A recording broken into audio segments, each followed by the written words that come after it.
Hello.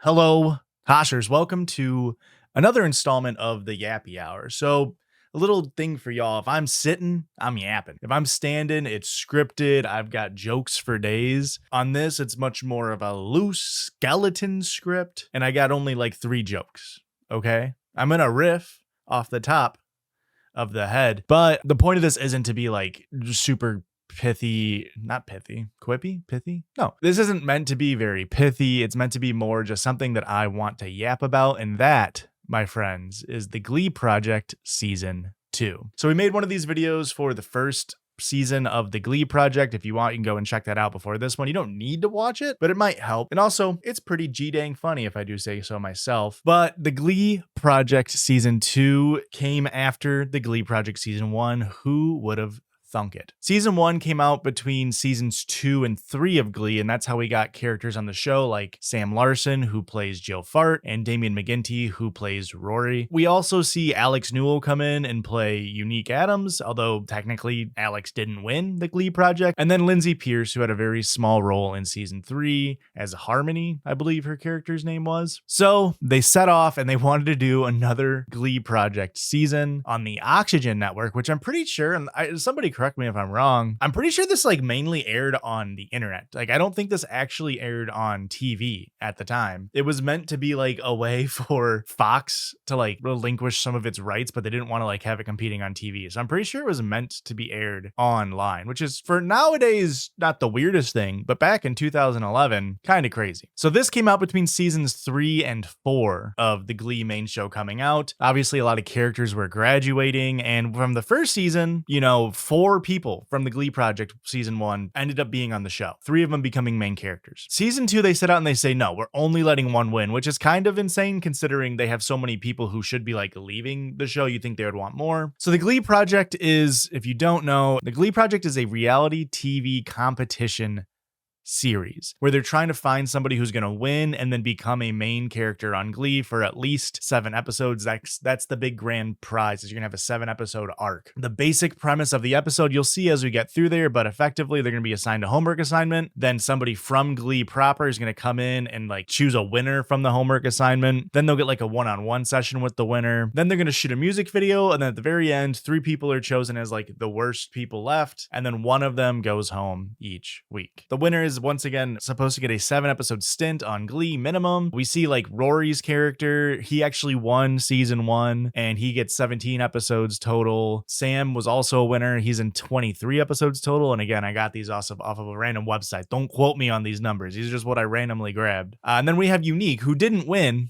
season 1. Alex Newell was in 37 episodes across seasons 3 through 6. So it's meant to be a thing, but it's meant to be like, oh, if you win, you get to be on Glee. But they threw that out the fucking window in season 1. I don't know why did they want to do this series. Like I said, I think it's mainly like a rights issue. Like they just wanted to sell more Glee stuff, and Fox didn't want to give it out, so they were able to have this little like spin-off reality TV series. But less than 1 million people tuned into the finale of season 1 Glee Project. So it's not that successful. Ryan Murphy also clearly just picks his favorites, so it's not even really like a spirited competition. However, this did serve their purpose of a quest of furthering their fame and infamy in the industry, as the show desperately grasped to the relevance that Glee still had. I did overall think season 1 was fine, but it was kind of like largely unethical. And again, I have my full thoughts in the Yappy Hour video in the first season. And also just recently, Ashley Norton, fellow YouTuber / my coworker on the YouTube sphere, made a video about the Glee Project. I highly recommend you watch it. Maybe after this one, maybe before, I'm not really sure. I only watched the first season recap because I didn't want to like spoil what was going on in the season 2 for me, but then also I didn't want to like steal any info from Ashley's video. But go ahead and check it out. It's very, very, very well made. So in the first season, there was 12 contestants. 4 out of 12 of those people ended up getting on Glee in some capacity. That's a third of the contestants. So in season 2, they say 12 more contestants, and maybe we'll try to not get 33% of the contestants onto the Glee final show. But before we get into the show itself, they open up with this episode 0, they call it, which is just sort of showing like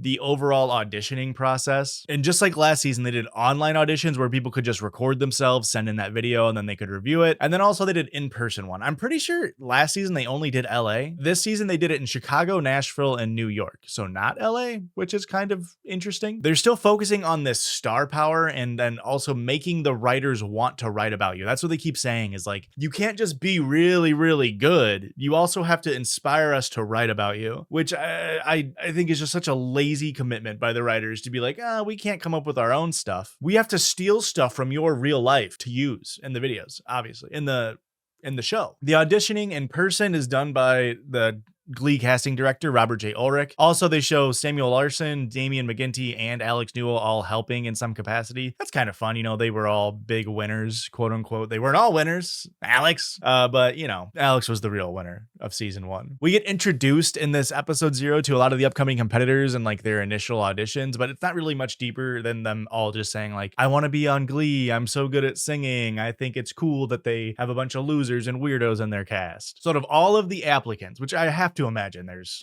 thousands of applicants. They narrow all that down to 80 callbacks. They fly out those 80 people to Los Angeles, and those 80 people compete for the last 12 spots. Then from those 80, they narrowed it down to 15 boys and 15 girls. So Glee was really like, hey, fuck you, non-binary people. We aren't socially aware of your cause yet. We don't need to care about it yet. Zach and Nikki, who are the dance instructor and the vocal instructor, put them through crash course singing and dancing lessons, and they kind of iterate this, and I think they do a pretty good job. It's not necessarily, you don't have to be the best dancer, you don't have to be the best singer. I mean, look at Damian McGinty and Samuel Larson from season 1. I don't think either of them can act or dance to save their fucking life, but they're both fine singers. But it's more about how coachable you are and if you can show improvements. And throughout this episode, you see a lot of the stories you'd just expect to see from a reality competition show. You know, they're trying to like ham up every single person's like shortcomings in their lives, which don't get me wrong, they're all real, but they really lean into it, you know, like American Idol style, if you ever watched that. So we see people who are blind, we see people who are in wheelchairs, we see fat people, and boy, do we see a lot of fat people, and they really make it a fucking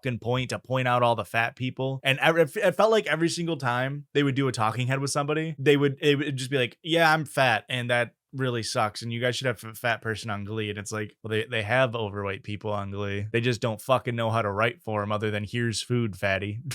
Here's an example of like them just lumping together stereotypes and archetypes in order to like get us to feel bad for them.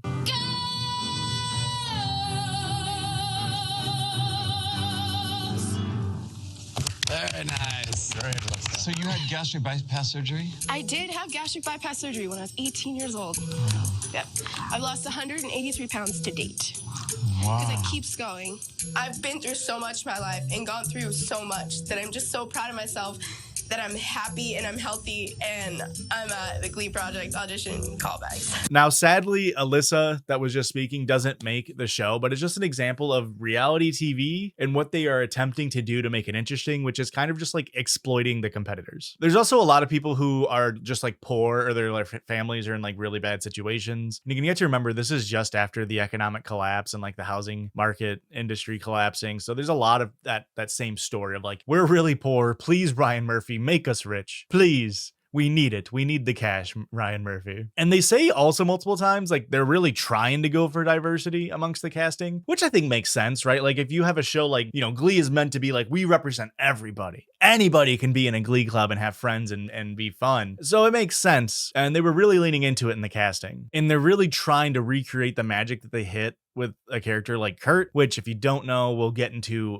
much later in the video, but Kurt was kind of what inspired the Glee Project, or rather Chris Colfer, because Chris Colfer auditioned for the role of Artie, but they were like, you don't really fit Artie, and so they created the character of Kurt because they were so inspired by Chris Colfer and who Chris Colfer was as a performer to write a whole new character for him. And I want you to just really sit with that for a second, because imagine Glee without Chris Colfer's character. He was the only storylines that they could fucking write.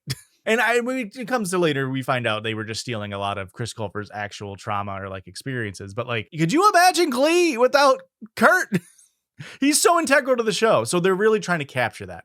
just someone they could steal all their trauma and monetize. So they've already trimmed down to 30 contestants, and Ryan Murphy comes in to come judge them as they sing, and now they're trying to trim down to just 12. So they scanned the crowd of people as like, these are the people who didn't make it, and look who shows his little mug. John Coatsart, aka Paint from YouTube. I don't remember if we mentioned this in the first video. I think Blake did. But yes, John Coatsart, aka Paint from YouTube, who you might know as like, Disney songs, but modern. And it's like, oh, under the sea, we have lots of oil because of the BP oil crisis, stuff like that. Very, very fun musical stuff. And what's really cool is on his YouTube page, he posted his Glee audition video. So we'll play a clip here of that. Well, you done me, and you bet I felt it. I tried to be chill, but you're so hot that I melted. I fell right through the cracks. Now I'm trying to get back.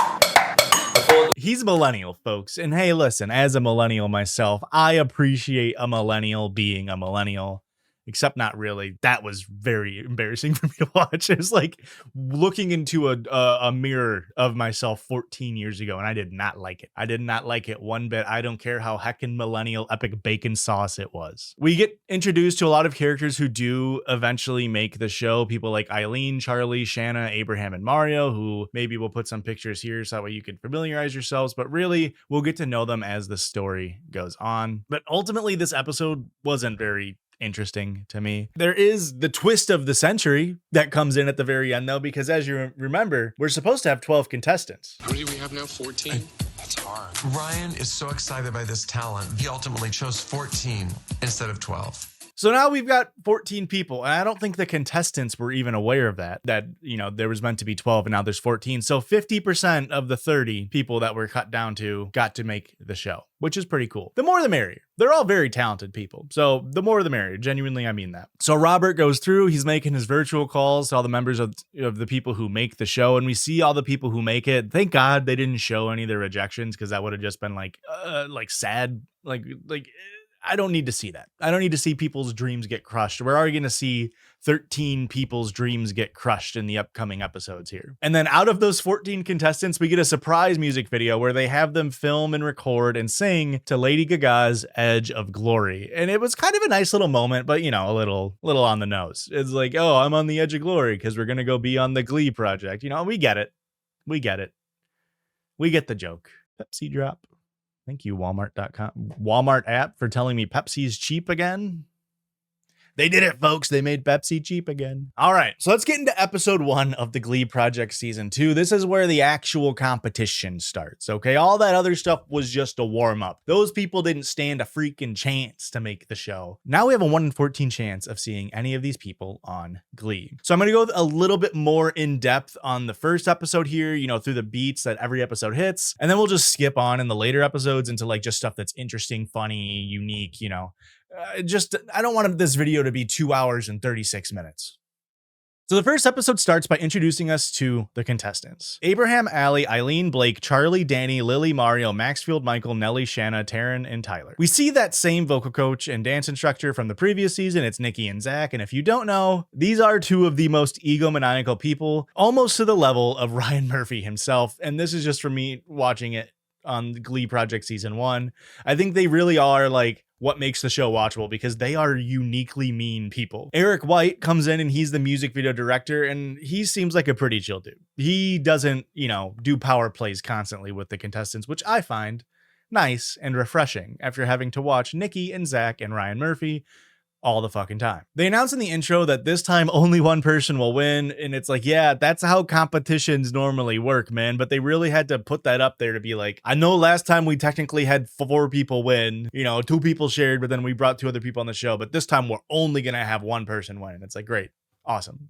So right away we are shown 2 of the contestants, Danny and Charlie, and they're the first ones to be in the room, and then eventually Abraham joins, and then the rest one by one. It was kind of like how Love Island does their contestant reveals, and that's the only other frame of reference I have really in terms of reality TV competition shows. I don't watch anything else, so maybe that's pretty standard, but I thought it was kind of funny. They each get like a small talking head moment to sort of introduce who they are as people, and you kind of get this feeling that they almost have somehow bonded a little bit in the previous audition process. I don't know how long that was, when they cut down from 80 to 30 to 14. They didn't really tell us how long that was, but it seems like a lot of them are already friends, which is cool. You need friends, especially on a reality TV competition show. And to confirm my suspicions from before, Shanna lets us know that she was also surprised that 14 people were picked instead of 12. It's just classic Glee showrunners being just like dog shit and not being able to stick to a plan. And in this first little bit, they really make it a big deal to show us the living quarters of the contestants. And that's because, and this is something I picked up from the Ashley Norton video, again, go ahead and give it a watch. Apparently season 1 was notoriously bad for the contestants. And so here's an E! News article clip saying that they were staying in an old summer camp. They had no air conditioning. There's no roofs on the outhouse bathrooms. And they were just told to, hey, look out for ticks. They weren't given any other precautions, which is insane. And even the executive producer of the show, Shauna Minoprio, admitted that these bad living conditions were terrible for the contestants. But she just said, quote, "It was the only location we'd come across that worked for our budget and timing." And it's like, I get it, because not every show can have unlimited budgets, but we could have found something else, right? Negotiate for a higher budget, maybe. It's just it just is so gross what they put the first season of contestants through. So now season 2 was just, instead of in an old abandoned summer camp or whatever the hell, is in an old repurposed soundstage, which has its own deficiencies, but overall it's just better, which is good. And so like we mentioned before, the diversity in these contestants is just very Glee. We still are very clearly trying to keep that moniker of just being a bunch of rejects, a bunch of losers. And here's what Allie, one of the contestants, had to say about it. I am so impressed and amazed by the group of people that are in this competition. It's funny because I, in a group of people, I'm always the one who has a story. And in this situation, every single person has overcome something. And I was paralyzed when I was 2, but Mario lost his sight when he was young. All right, now right to your right. Right here is the room. We have Tyler, who is transgender. And then we have Maxfield, who just started singing 6 months ago. And I just feel so lucky to be surrounded by these people. And I think that's really funny because it's I don't know if just started singing 6 months ago really belongs there as something they have to overcome. That's just learning how to do a job. All of them all have to work on something. To be yeah, I'm in a wheelchair. I'm blind. I have autism and ADHD. These are all disabilities. Things that will actually affect how you're about to do your thing. And this guy's yeah, I'm new to this. Now, let's check in for a second with Chicago legend Eileen. And it does bother me to have to say Eileen because every time I see her name, which is spelled Aylin, I want to say Aylin, from Baldur's Gate 3. And that was just a really lazy way for me to get to Baldur's Gate 3 so I can say, fuck you, Gale of Waterdeep. But she has a really wonderful Chicago accent. And here's what she finds important to note on the show. Oh my God, I love the little squares. I'm excited to have roommates, and I will say that they did a great job casting so many hot guys. And I personally love being flirtatious and and sexy, which is totally not cool for a Turkish Muslim. When I first saw Eileen, Eileen comes on the show and they have made it a point multiple times to just be she's Turkish. She's from a Muslim family. She's from a conservative Muslim family. And they keep bringing it home. And a little bit of me is just I hope she doesn't win because I don't know if Ryan Murphy can concoct a storyline about a Muslim woman that isn't just rife with Islamophobia. But at the same time, you'll come to know and love her and you'll also kind of root for her because I did by the end of it. But let's compare what Eileen's storyline might be to what Rory's first line. Rory's first line was top of the morning. Top of the morning, Brittany. Which we've mentioned, it's not really something Irish people say. It's just a stereotype. So in my mind, Eileen would come on and her first words would be Allahu Akbar and then start talking about implementing Sharia law. This is what I imagine Ryan Murphy would do. It's just not even, Turkish. It's not even the right language. It's just racist and dehumanizing. And if we're being real, 2012 United States would have ate that up. That would have got the ratings. And you know what? Maybe 2025 United States would eat that up too. Maybe we have an Islamophobia problem. Who knows? So in the first episode, we get to our homework/theme segment. So Robert J. Ulrich will come in, he says his hellos, and he preps the cast, and he will give them the theme of the first week. And in this first week, it's Individuality, just like the first season, and they are given the song Born This Way by Lady Gaga. And a lot of the times you'll notice with these songs, these are songs that have already been done on the Glee main show. It's not always true, but it's pretty broadly true. And I don't know exactly why they do that a lot. I don't know if it's licensing issues. I don't know if it's so they can like more easily see as writers like, oh, this is what the person might sound like. Like if you have one of the guys sing a Finn song, you can see if maybe he'll fit that Finn, persona.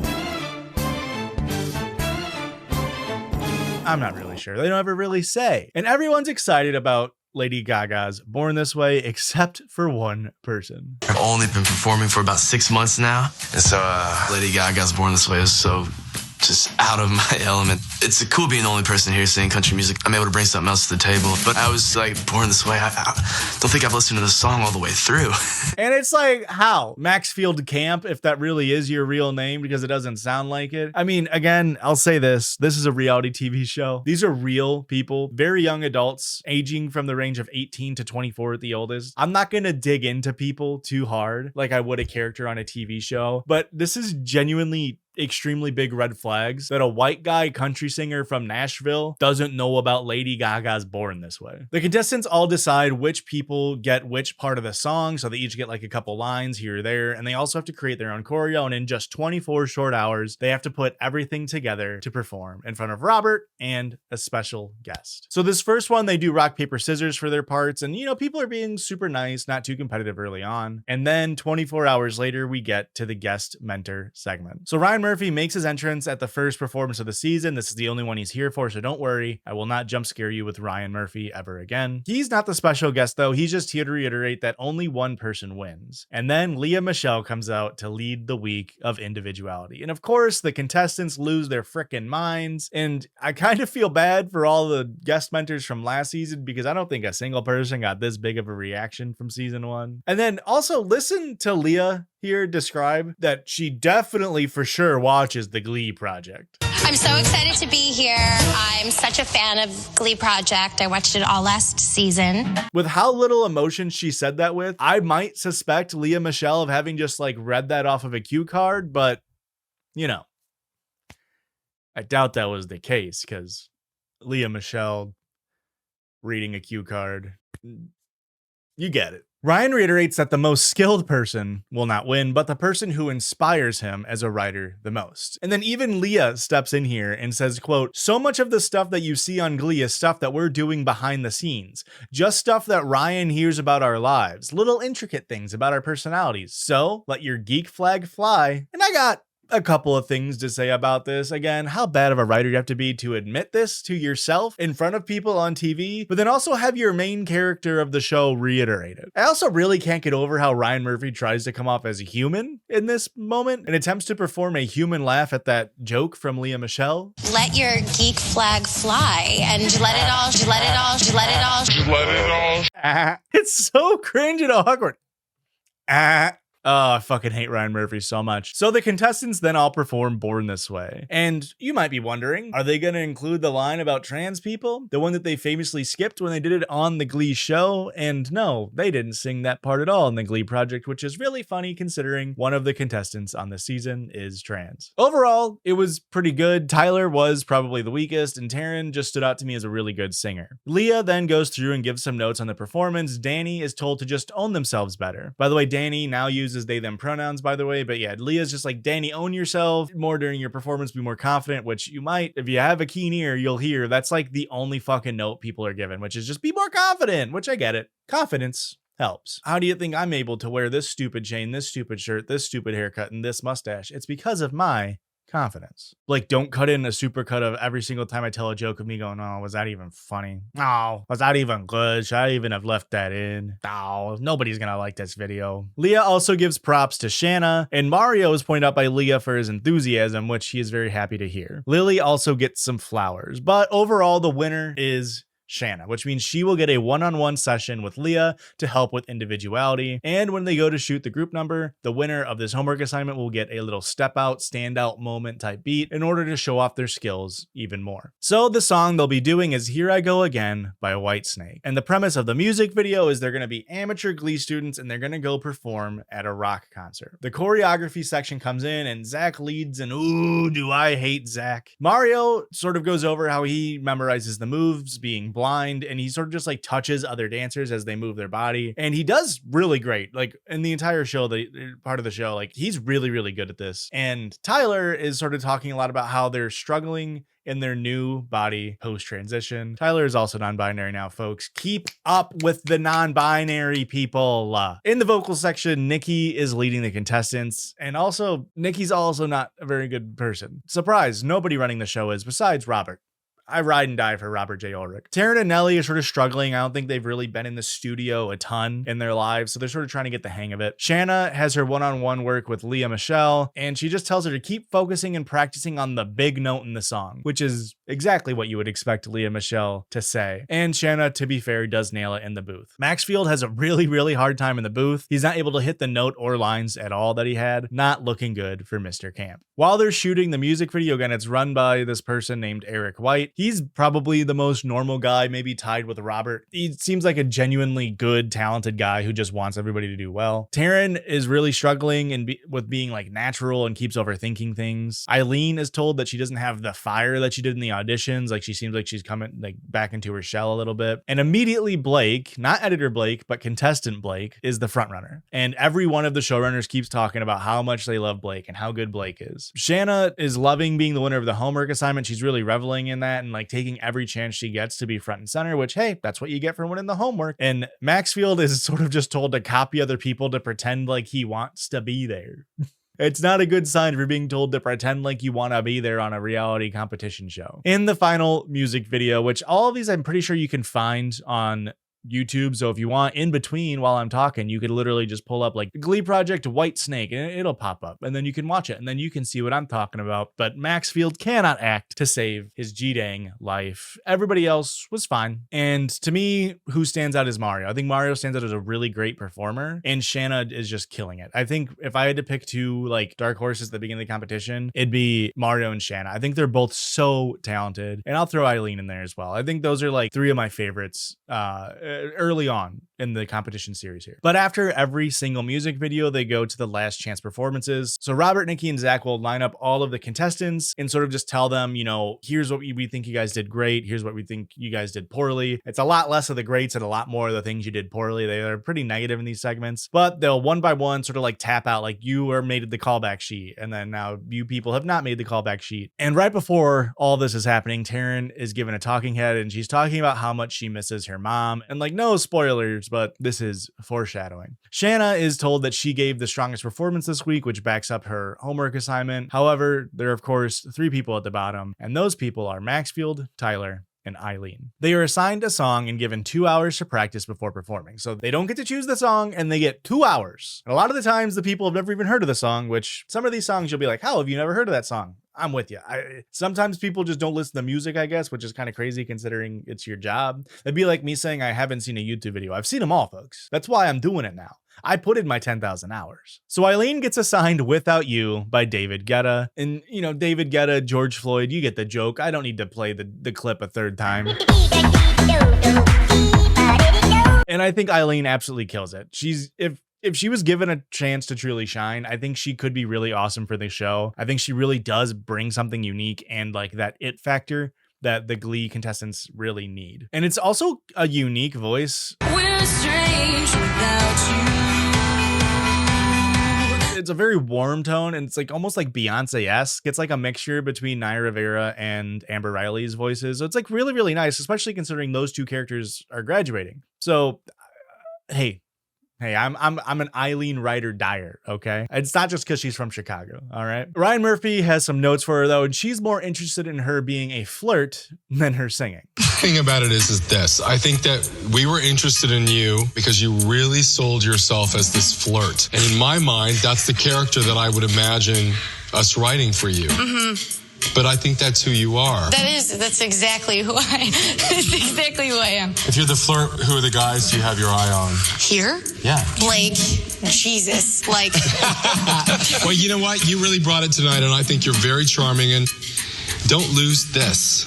I love you. All right, great to see you, and you did so great. Thank you, guys. I'll be me forever and ever. Bye. It's like, did we not learn our lesson from the first season with like making Cameron feel forced to kiss people just for the competition? It feels weird how much they keep and will keep harping on the idea that she is a Turkish Muslim, but she likes to flirt with guys. Tyler gets assigned ABC by Jackson 5, and they were nervous about the register of the song, you know, with it maybe being too high and also it being Michael Jackson, but they did a really good job dropping it down to their vocal range, and it sounds, unfortunately, just okay. Like, it's not great. Tyler never really blows me out of the water. I do think Tyler was a bit hamstrung by the song, however. Ryan Murphy kind of reiterates what I'm saying here. He's just not moved by Tyler's talent, which is pretty blunt, but Ryan reiterates, you don't have to be the best. You just have to be inspirational. And if you want to talk about like storylines on Glee, Tyler being black and trans, like, unfortunately, they did just cast Alex Newell to be that character. And if we know one thing about Glee, it's that they will not repeat plot points ever. Right? They never repeat plot points. That was all sarcastic. Of course, they repeat plot points. They talk about being on testosterone for 7 months, and it's changing their voice and it's changing their body. They talk about like going up multiple shoe sizes and over those 7 months. And it's been a struggle for them to like feel confident in their body and also feel like they can like move in their body, which, you know, makes total sense. But they give them the note, the golden note. Just be more confident. And they all say, hey, we believe in you. So shouts out Tyler. Then Maxfield comes onto stage, and he was assigned Always on My Mind by Willie Nelson. It sounds good, actually, like really great. Like, this is right up his wheelhouse, but he's pretty boring. And he kind of also feels hamstrung by the song. Like, what are you supposed to do with a slow song other than just stand there and try to be a great singer? And again, he reiterates, you know, I'm super new at this and I'm learning more every day, and he really wants to be here, yada, yada, yada. But not everybody can stay every week. Of course, somebody is going home. So they keep this bit from season 1 where I think they have everybody perform before the season starts of Keep Holding On by Avril Lavigne, and then they all do like individual ones as well. So like they all just sing Keep Holding On as they leave the show. And how do they find out they leave the show? Thank you for asking. They put up a callback list, which means they aren't told face to face by a showrunner, hey, here's why we're not making it, but you're going to be great. They put up a callback list, and then the bottom 3 are walked out one by one to go look at a paper on a wall to see if they are going to come back and have a chance to break their family out of poverty or whatever the hell they need to do. Which I get it. Again, it's artsy. It's trying to make them like, you know, feel like it's like an actual callback for a production. But at the same time, could you not just be adults and fucking talk to them about it and be like, hey, here's why we're not taking you? But I guess the pomp and circumstance is worth it for the Glee showrunners. And at the end of the episode, we find out Eileen and Tyler do make it through to the next episode, which means, unfortunately for Maxfield, he is going home. And on this video, I want to do a little like, where are they now moment? At least the best I can do, is a lot of these people aren't necessarily public figures, you know, 13 years after the show is aired. But Maxfield is married, he has 3 kids, and he's still in the entertainment industry. And he's actually top billing in a movie in 2024 called A Nashville Wish, which is sitting at a cool 25% on Rotten Tomatoes and 5.6 out of 10 on IMDb. And I watched all of it just for this show, so I can see where Maxfield has been, and I am just kidding. I'm not that insane. I'm not watching A Nashville Wish for the Glee Project Season 2 Yappy Hour video. Sorry. If you don't like that, get the heck out of here. I did scrub through it, and you know what? Let me just say, Glee missed out on a talent. Not really, it was nothing special, but I just thought that would be a nice sentiment to include here, you know what I mean? The first episode ends, and I don't really feel like they had a really big focus on individuality, but it was still fine. You know, they're setting the stage for a pretty decent show with a lot of very talented performers. And so far, they seem not to be really giving anyone a bad edit like they did with Lindsay Pierce in the first season, and they haven't really forced any contestants to want to go home due to their pressure and pushing of their boundaries. So let's just hope those 2 things hold true. Episode 2 comes around, and again, we're going to sort of move through these a little bit faster, really only highlighting the stuff that's super interesting. This episode's focus is danceability, and in the past, they focused more on people being able to be coached rather than their actual ability to dance. You know, you can see Corey Monteith as an example, but let's just see if that holds up with a blind contestant, a contestant in a wheelchair, and a trans contestant who is still going through changes. The homework assignment is We Got the Beat by the Go-Go's, and immediately Allie and Mario start bashing heads over getting line 13 in the song, and the song line is round and round and round. And Allie wants to spin around in her wheelchair. And Mario wanted to do a vocal thing, according to him. And it's like, this is a dance week, so I get why Allie would maybe want that for, like, you know, the dance part of it. But Mario's like, well, isn't it kind of cliche for Allie to get that line because she's in a wheelchair? And it's like, I get it, but also you kind of got to ham up your disability here to, like, you know, get ahead of the crowd. So this does ultimately get settled amicably. Allie gets line 13, Mario gets his second choice, and then Nelly gives up line 9 to Mario and takes line 1. Why did I write all this in? It's super not important, other than you need to know that they're kind of button heads a little bit. Then this happens. First line. Perfect. Okay. Thanks, man. Okay. It got a little weird when Mario and I were picking lines. I think that Mario is starting to rub people the wrong way, and it's only week 2. Uh-oh, drama alert. Not Keemstar. Not the Keemstar version. That was just, there's an alert that there's drama brewing. People keep talking over each other, and this leads to Taryn just, like, really, really getting overstimulated. She just, like, yells, like, she just wants people to be more respectful. She ends up calling her mom and cries and doubts if she wants to continue. And all of that is followed up by this. Love you. Bye.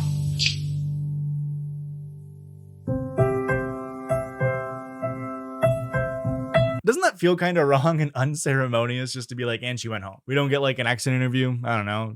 I get maybe she didn't want to give one, but where's the professionalism? Robert comes in and tells everybody else that Taryn has left, and Allie is like, what? This is such a huge big opportunity for her. And it's like, okay, mini Ryan Murphy, maybe not everyone wants to torture themselves for a 7-episode stint on a dying TV show. Shanna ends up taking Taryn's line since she won last week. And as for what Taryn has been up to recently, she is still performing, and her TikTok bio reads singer, art, coffee, cat mom, books, and professional loner. Damn. Must be nice to get paid to be a loner. She has put out music, but maybe the last time was around 4 years ago, and it's on her SoundCloud. And, like, it sounds good. It has, like, a 90s vibe. So, I mean, good for you, Taryn, you know? It does suck that the show has now had 2 people quit, 1 in each season. But luckily, Taryn didn't have to go through that, like, torturing that Cameron did. And I do wish the best for her moving forward. The special guest comes in, and I can't do it justice with words. I'll just have to show you how they intro this special guest.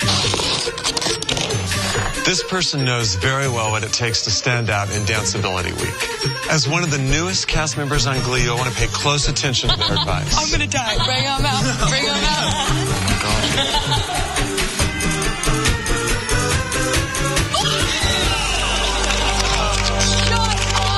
That's right, barefoot and all, Sam Larson, aka Joe Fart, walks in. And he says, you just gotta be yourself and be confident.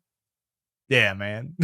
Performance-wise, I'm not wowed by anybody's dancing, which is not great considering it's Danceability Week, and they have this really, really lame choreo. And, like, to be fair, it's not like it was choreographed by teenagers or anything. Oh, wait, it was? Yeah, you can tell. Owned. I just owned those teenagers from 12 years ago, which I do need to make a note. All these people are, like, the same age as me. Like, I was exactly 18 in 2012. I guess I wasn't exactly 18 for all of 2012. I was 18 for part of 2012 and then part of 2013 because my birthday's in June. But you get my point. I will say Danny's voice is, like, really, really great. Like, I think Danny is a very talented performer. And Blake did have this super fun moment of sliding across the stage. And he also just, like, moved around the stage the most, which if you're grading on danceability, that's kind of what you want, right? Sam ends up picking Abraham as the winner, and he cites his intensity, whatever the hell that means. Sam gives the music video song for the week, and it's party rock anthem LMFAO. And no, that's not me laughing at that song choice. That is the name of the band. So they want the music video to be sort of like a high school house party. And of course, that's going to go off swimmingly, I imagine. There's a one-on-one moment with Sam and Abraham, and I don't know what you can really learn from Sam, considering he's so new on Glee, and he really didn't wow me in season 3 of Glee. But thank God that this one-on-one happened because it gave birth to this shot. All right, I want to see you dance. Bring it. Ready?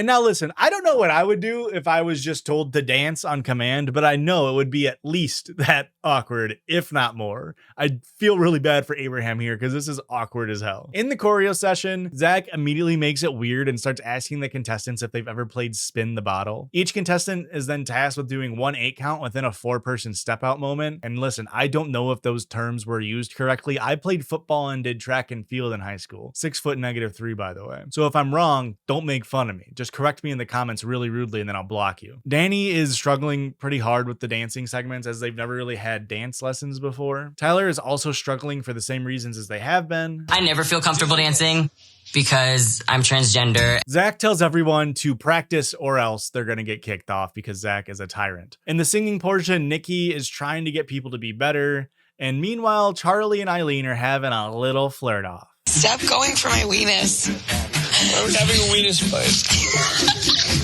I have become particularly close with Eileen. Not gonna stop it though because they're both. She is sexy. She's got swagger for days. Talent is attractive to me. Why are we having like? I don't really know, but I have the feeling Charlie has a little crush on me. He's cute. I guess they're just super flirtatious. But I didn't come here for a romance. I came here to be on Glee. Way to fucking shut his weird ass down, Eileen. Stay strong. You gotta focus on the competition. Don't give in to Charlie. Lily is struggling in the booth and she's overshooting the notes and she blames the fact that she's trained theatrically. Okay. Party rock is in the house tonight. Whoa, Lily. She struggled even with pitch and timing and the basics, which is a surprise because she's one of our only trained singers. Which is not looking good for Lily in this moment. At the video shoot, they start shooting a Spin the Bottle scene, which I guess is why Zach was asking him about how many people they've kissed earlier. And Nellie voices her dislike of kissing people for the show. I wonder where I've heard that before on the Glee Project. There's this really funny moment with Charlie and his reaction to not being in the Spin the Bottle scene. It would have been fun if we were all in the scene, though. Yeah. I want to be in this. Yeah, right? Where's my call for this? All right. Here we go. And play back.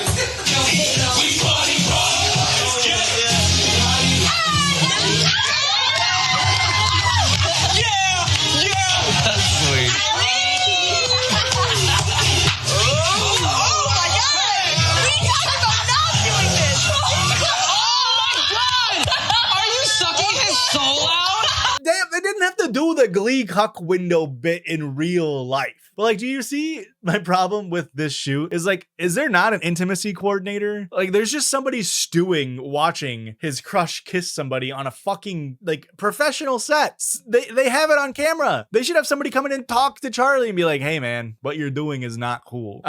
Because like for some people, they're just acting. For the people in the scene, they're just acting. But for others, they're still teenagers or young and they're getting their feelings hurt. And it's going to lead to just weirdness on the set. Mark my words. Afterwards, Charlie complains to Eileen and then this happens. You. Me? Yeah, you. Slut. Lipstick all over. We get back to the dressing rooms and Charlie has a really sad look on his face. Were you a little disappointed I wasn't there? Because I was a little disappointed. I'm not in question is that. Whoa! All right. Not disappointed anymore at all. Okay, now stop talking. It's okay, I was into it. I think my kiss definitely made Charlie's day. What a day. What kind of day has it been? Oh my God, bro. How did they allow this show to happen? Why was this legal? Abraham gets criticized by Eric for being too like thought out and not just performing. He feels very calculated with his moves. And Danny gets the note that Danny has one note. and not able to play other personas, which I don't really get because Danny's character here is like kind of like a fuckboy, like and like Danny nails it. I don't know why. Like Danny themselves doesn't come off as a fuckboy to me, so I don't understand this only playing one note thing. Tyler also gets those same criticisms though. And it leads to this very awkward moment where Zach is just not happy with the step outs. Hey, shut it. That was absolutely horrible. I mean, horrible. Did anyone rehearse? Yes. Well, hopefully that was just called getting the kinks worked out. Eric and Zach eventually tell them to just scrap everything and try something entirely different, but they just say improv it. And Zach is just like unraveling at the fucking seams this entire shoot, which means you would expect the final product to kind of not look great, right? But no. Final product's literally fine. I don't know why they got so fucking angry with it. It's a high school party scene, so it actually kind of works that some of them look awkward in their dancing. It kind of feels more natural and fun, don't you think? Blake did stand out from everyone else in terms of his performance, though, which just mark it down. Mark it down. Blake's always good. Blake's always fucking good, you know? Blake, don't clip that. Don't clip that on your own personal soundboard. When it comes to the last chance performances, Robert and Zach just start going crazy on the contestants. They call it the worst music video shoot they've ever done, and they end up choosing the 3 people who, quote, sucked the least. So the bottom 3 performers who sucked the least are Tyler, Danny, and Lily. Lily and Tyler caught a lot of flack from Zach, especially Lily, but not that much for Tyler, who is here for the 2nd week in a row. Danny is assigned the song Landslide by Fleetwood Mac, and they're very excited for the song selection, and it's a very emotional performance for Danny. And it ends up being a very great performance vocally, but did really still lack that confidence, and it might be because of their emotions in the moment.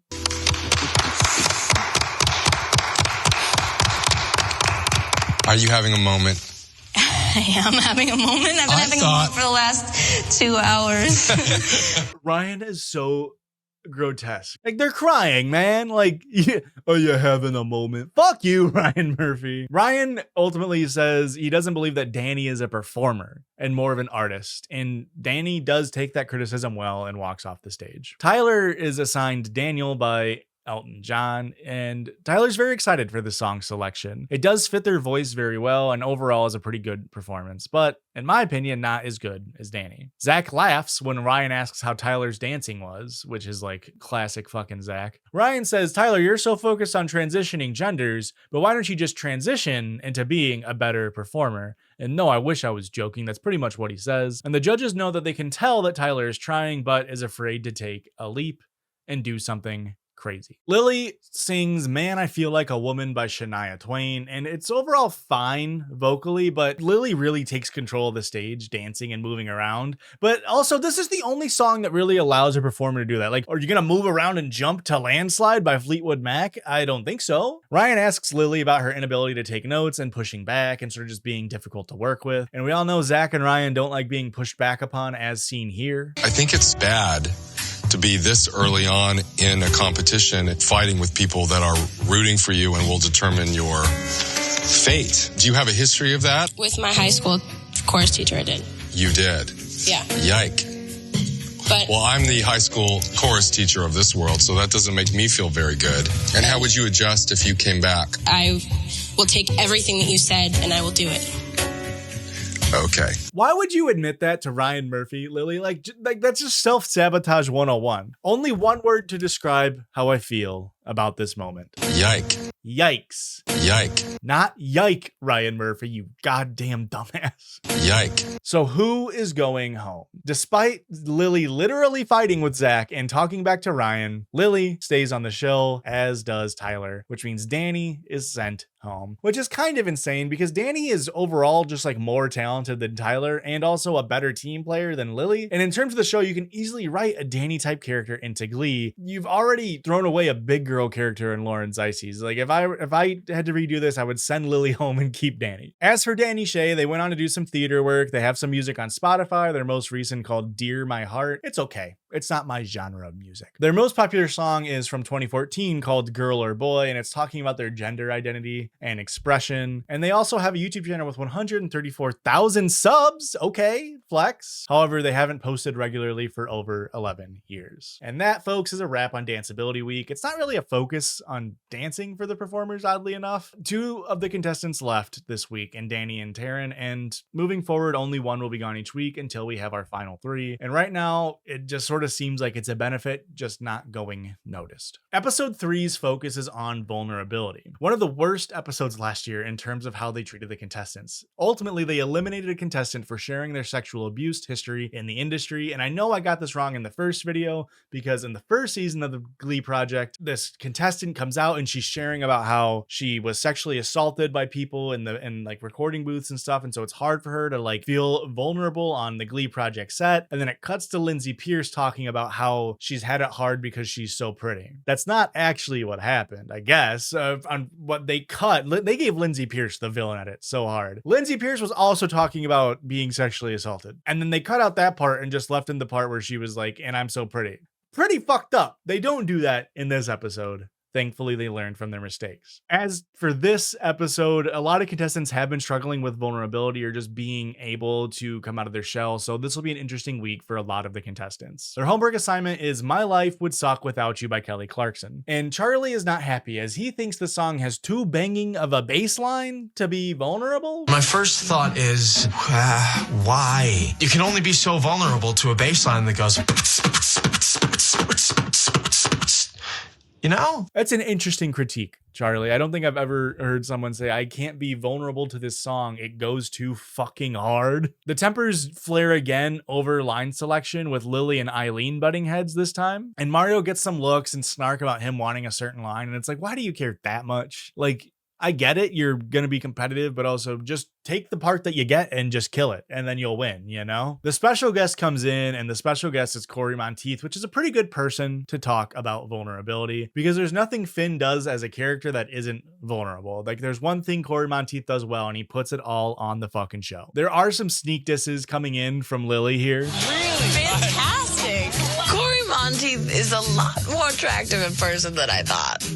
It's still weird to me how much they're focusing on the contestants' like crushes and sexuality this season. It just doesn't feel like anybody needs or wants that as an audience. Maybe I'm wrong. Maybe people really want to know how teenagers feel sexually attracted to people. Not me. Hey, mark me down as weird, but I don't care about teenagers and their sexualities. Hey, am I the bad guy? If that's a legal officer, arrest me. When it comes to the performance, some of the stronger performers actually weren't that great. Allie was pretty bad doing this song and Blake was just boring. The choreo was just them standing for like 80% of it and then slowly walking and swaying. And it's like, where's the emotion? Where's the vulnerability? This song has a banging bass line. Get down to it, man. Lily also just like, in my opinion, overacts and hams it up in her face, which I think probably does well in a theater setting, but not on a TV show. So I think that's why it probably looks weirder to me. Corey says that Abraham and Lily were being performative and not really getting there vulnerability wise, which I totally agree with. Shanna again gets her flowers as she was also very, very good in this performance, but ultimately Corey picks Nelly as the winner this week, and I am as surprised as she is. To actually win the homework assignment feels amazing. I was sure that everyone else was doing a better job than me. The song selection gets announced, and the song is Everybody Hurts by R.E.M., which is a song that has not been done in Glee yet. When it comes to the music video, they want to center around teen bullying. And when it comes to choreo, they just go, no choreo this week. Hey, Zach's not coming in, no choreo this week. And it's like, I don't know, being vulnerable doesn't mean you just stand still, right? Like, what do you mean no choreo? In lieu of choreo, Eric comes in to talk to the kids about bullying, kind of like what they did last season where everybody like shared something to make them vulnerable. And he talks about it being an epidemic. If you don't remember in 2012, if you weren't fully sentient or you don't remember it all, bullying became like a really big thing like to focus on and be like, we gotta stop bullying, which, you know, you can see how successful they were in those efforts in terms of where we are in our current political climate. Am I right, folks? And, you know, the bullying like focus on stuff was, for better or for worse, just, it was a lot. I think it burned a lot of people out, but it did give birth to one of my favorite tweets of all time, which is from Tyler, the creator, saying, ha ha ha ha ha ha ha ha ha. How the fuck is cyberbullying real? Ha ha ha ha ha. Just walk away from the screen, like close your eyes. Ha ha ha ha ha. And I reference this tweet pretty frequently because it's sort of evergreen, you know? Log off, man. Eric wants the shoot to be like windows into the actors' lives about their own personal bullying moments, which, I mean, I guess that's preparing them for Glee, right? Because that's what they're gonna fucking do on the writing team on Glee. But it feels weird, man. Like, just write a fucking script. Tyler talks about being half black, Jewish, and a trans person, which leads to isolation because they feel like nobody else can relate to them fully. Shanna talks about being bullied and called a crack baby at school because her mom did drugs, maybe crack, who knows? And then Abraham says this. What's up, Abraham? I'm a straight Asian man that happens to grow up with like 2 women. So I always like took on a lot of like female like attributes that are considered like feminine, you know? I don't even know how like little kids know this word, but they would be like, oh my God, you fag. Has anyone like seen someone getting picked on and you just didn't do anything about it? Because that's just as bad. What do you mean? And then they just hard cut. He goes, and then they hard cut away, and that's Abraham's bit. I don't even know how like little kids know this word. Blaine talks about being bullied when he was younger, and then he talks about not stopping bullying as he got older and how he got more popular. And somebody's like, oh, that's just as moving as somebody actually getting bullied. And it's like, is being the victim of bullying just the same as not stopping somebody else from being beat up? I don't think so. Lily talks about how she was a bully herself, but then stopped because she watched Mean Girls. And Lily admitting that she was a bully should surprise absolutely nobody. Definitely didn't surprise me. She really gives off that vibe. In Corey's one-on-one session with Nellie, he tells her to really draw on emotional moments from her real life to connect with the acting better. And she talks about the death of her sister and sort of is like trying to use that and to inspire her. So in the booth, when they're doing the singing sessions, Nellie spins that and it sort of puts that energy into the song that they're doing. And Nikki really, really appreciates that. Allie struggles with not being too cheery and happy at first, but eventually she locks the fuck in. And Mario really struggled in the booth, needing many takes. So unfortunately not looking great for Mario here. At the video shoot, the music video is shot at double time. That way when you play it back, it looks like it's in slow motion. And look, folks, it's got to be way harder to fake being sad and vulnerable at double time. Like, could you imagine, like, you know, the original song of REM is Everybody Hurts Sometimes, right? So could you imagine like trying to lip sync like Everybody Hurts Sometime while trying to be sad? Are you kidding me? It's got to be impossible nearly. Lily and Nellie do both struggle with getting enough oomph into their sync because, yeah, when you're singing in slow motion, you really got to move your lips to really, you know, make it seem like you're actually saying the words. Lily ultimately ends up asking the other actors in the scene to be more quiet because the other actors are just straight up like actually bullying the actor that's like, you know, being focused on. And it's just not a good look for Lily to be like, I mean, on one hand, do we really need to be shouting? Can they not just be like mouthing bullying things and like maybe actually throwing stuff? We don't maybe need to be yelling at Lily. Blake takes the bullying very well, you know, acting kind of like a villain, which you're getting bombastic side eye from me, Blake Jenner. Charlie wants to come off as a great actor, and he takes this moment to go big or go home, they say, for Charlie. And so he was instructed to walk behind Mario and just, you know, talk shit and like call him blind and stuff. But instead, on the first take, he does this. And action. See how good you are without your cane. Yo, look out, I got this, man. Wait, cut. So I didn't say to do that. Look, got real. Well, that was scary. No, I didn't like that at all. What did the showrunners expect though, right? Like, you're telling the actors to do bullying. What do you expect? Of course, on a competition show, if you don't give them direct directions, especially somebody who's autistic and has ADHD, of course they're gonna take stuff literally and bully to try to be like, hey, I'm gonna win over the hearts of the showrunners here. So Charlie gets comforted by Eileen, but you know what they never do is they never show us Mario's thoughts on the situation. They never ask the guy whose cane was stolen on how he felt about it. They just keep going on and on and on about how, you know, Charlie was the most evil person in this moment. And I do think it's fucked up, but I don't think the showrunners are without blame. And also, we never hear what Mario said. Maybe Mario says like, you know, it did scare me, but if it looks good for the music video, like it's fine. You know, we never hear that. We never fucking hear that. In a moment that is just very Glee showrunner mishandling to a T, we get this moment and Lily is being tasked with being the bully she used to be towards Eileen. And Eileen has shared that she was bullied and called a terrorist as she was the only Muslim person in her school. And this is the result of that. I wrote it. What the are you gonna do, huh? Oh. Terrorize me? What are you gonna do? Oh my God. What are you gonna do? Cut it.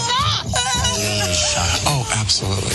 What Lily wasn't necessarily the most convincing is being bullied. She is 100% convincing in this moment. So we're just cool with this? Like, she's actually physically assaulting her. And nobody's upset at Lily here. Even Eileen is just like rolling with the punches, literally and figuratively. But this just seems crazy to me. And then it comes to the final product, and lo and fucking behold, they used the cane stealing shot from Charlie and Mario. So like, I don't know why they made such a big deal about it and then used the shot. And also, again, never told us how Mario feels about it. Don't we feel like that's maybe important? This music video overall is probably the best they've shot and acted in so far, but it's pretty boring vocally. Like, there's just not a lot going on. In the last chance performances, Blake is given huge flowers for his acting, which maybe it wasn't acting. Maybe Blake is just a bad person. We'll never know. Zach makes Charlie apologize to Mario, but again, Mario's thoughts still have not been shared. We do not know how Mario feels about it. Charlie, Mario, and Lily are then chosen as the bottom three, which is kind of fucked up to put Mario in the bottom three. Lily is given the song Mercy by Duffy, which, you know, great singing, right in her wheelhouse. Ryan says that he likes that she's ballsy and bold, but he also says he doesn't like that she's ballsy and bold, and says that this show isn't about one person. And it's like, have you met Rachel Berry's character? It's kind of the whole fucking show, isn't it? And I guess Finn, but like Finn is just an extension of Rachel at this point of Glee. So I don't know, Ryan Murphy. Lily then cries as she tries to explain that she's not just one note, and she cannot wait to have the opportunity to show Ryan more sides of her. Charlie comes out and sings Fix You by Coldplay, and it's just okay. In my opinion, he's really overacting and it comes off really insecure to me, but Ryan and co liked it, so good for him. They liked how different Charlie made the song compared to the original, and this is something Charlie does a lot, which is like, he sort of like will mess with the tempo or like the different parts of a song, which like can be fun, right? Like it can be fun to like interpolate or like, you know, make it your own, but it kind of comes off as like coffee shop singing sometimes. You try your best, but you don't succeed. Ryan also says this. And I was like, what? I was so unsure where you were going. Almost every note I was like, okay, thank God. And that's what the show needs, because we don't want to be a damn karaoke show. And I was very inspired by what you did. Thank you so much. So good for you. My brother in Christ, it's your show. If you don't want it to be karaoke, then make it not karaoke. That is one of my biggest Glee gripes, is like a lot of the times now they just sing songs just to sing songs because they know it'll sell well on their records. Like, yeah, that's on you, bud. You're the one choosing the songs, believe it or not. Charlie then has to talk about the cane stealing moment, and Ryan says he's worried about him wanting to take too bold of choices, but he is glad he got to see him and he really likes him. Mario is given Over the Rainbow, originally, of course, from Wizard of Oz, and he did change the song a decent bit, kind of like Charlie, and it was a really great performance. I do think Mario is a very natural and beautiful singer. Mario goes over his struggles in the studio, saying that the electronic noise in his ears overstimulates him, and he cries as Ryan is trying to say that the way Mario says things isn't always conveyed well, and ultimately he apologizes to Nikki. So there's like been moments where Mario comes off as really abrasive, and it's like maybe Mario's autistic and he doesn't quite get social cues. Maybe him being blind doesn't allow him to, you know, fully have interactions that other people like are able to fully pick up on. Like maybe it's not even a Mario thing, maybe it's another people thing, but they do keep coming back and forth on like Mario is just too blunt and rude, which ultimately will be his downfall. Spoiler! Right now, though, we don't know who's going home because Ryan and co loved all three of their performances. I think Charlie and Lily could both go just because they just seem immature and not ready for the moment. But back in the green room, everybody, and I mean everyone, turns on Mario. I wanted to say to Nikki, wait a second, there were several voices that I heard on there that were off pitch. So why on earth? Why on earth am I in the bottom three? I mean, I love you, Mario, but that comment was totally unnecessary. I think you guys aren't taking my feelings into account. The thing is, Mario, you make us listen to you, and you never listen to anything that we say. Half of the time, I can hardly be heard. This really wasn't brought up to be a big deal. I was just trying to understand. This is something we want you to understand. No, let me finish. Sometimes when you say things, and trust me, I'm in the same boat as you, it comes off differently. Here's what I need you to understand. I'm offended by the way what I said is being misunderstood, so I really don't want to talk about it anymore. And I just said this, I do feel like Mario has a certain bluntness to him, but I feel like, you know, we've seen this story before. It's someone who's really talented, but maybe is getting more criticism than others because their confidence is misconstrued as arrogance, you know, kind of like Alex from last season, and I don't know, Mercedes' entire character on Glee. And meanwhile, people like Lily and Lindsay Pierce from season 1 get more and more chances. It just kind of feels like maybe Mario isn't getting a full shake here, you know? Ryan says that he's made his decision and the other judges seem surprised. What's going to happen? Who's going home? Well, Charlie, Mario, and Lily all walk out to read the call sheet.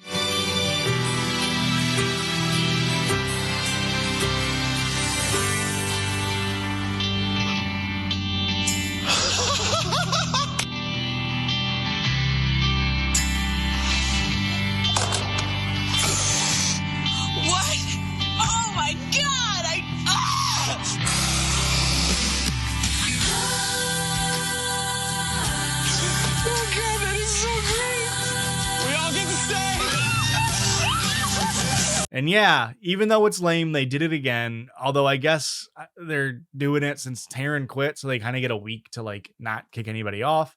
Do we feel like any of these people are gonna win? Like, I think ultimately that's what I would have my critique here is like, none of these people are probably going to win the show. Why not just kick one off now? Why not save us the trouble? Again, I would kick off Lily, but whatever. They decide not to kick off anybody. They all get to live another week in the show. On to episode 4, and it's the best episode of the year if you're a fucking freak, because it's on sexuality. And it's definitely going to be a shit show of an episode because they're focusing on people being flirts. They get assigned for homework, I Want to Sex You Up by Color Me Bad. And of course, this was famously covered in Glee Season 1. Blake, play the mother effing clip. I know you're not gonna sing that song. Mario decides he wants to take more of a back seat when it comes to like the lyrics part. He's trying not to come off as arrogant. He's taking the notes and he's trying to become better, which is all you can really fucking ask for in this show. Abraham dyed his hair. It used to be black with a red streak in the middle. Now it's just black. He said he just wants to be more confident. At the homework assignment, we get introduced to the special guest, and it's Naya Rivera. And she comes in and talks about Santana's sexual character and says less is more when it comes to sexuality on screen. For the performance, the song sounds really, really weird with the gang vocals they decided to do. I don't know why they decided to do the gang vocals like that. But Eileen and Tyler were both really good with like the sexuality parts, in my opinion. Blake also is pretty good. And again, Lily comes off as trying too hard. It's like theater. It doesn't really make sense in the context. And Abraham, unfortunately, doesn't really give anything. Naya gives her flowers to Charlie and Blake and says Eileen was over the top with her acting, which I disagree with. Nellie didn't quite have the confidence. And ultimately, the winner of the contest is Charlie. But he loses the not being cringe contest. Charlie. All right. So Charlie wins the homework assignment, and all Charlie's thinking is, what? Naya Rivera thinks I'm sexy.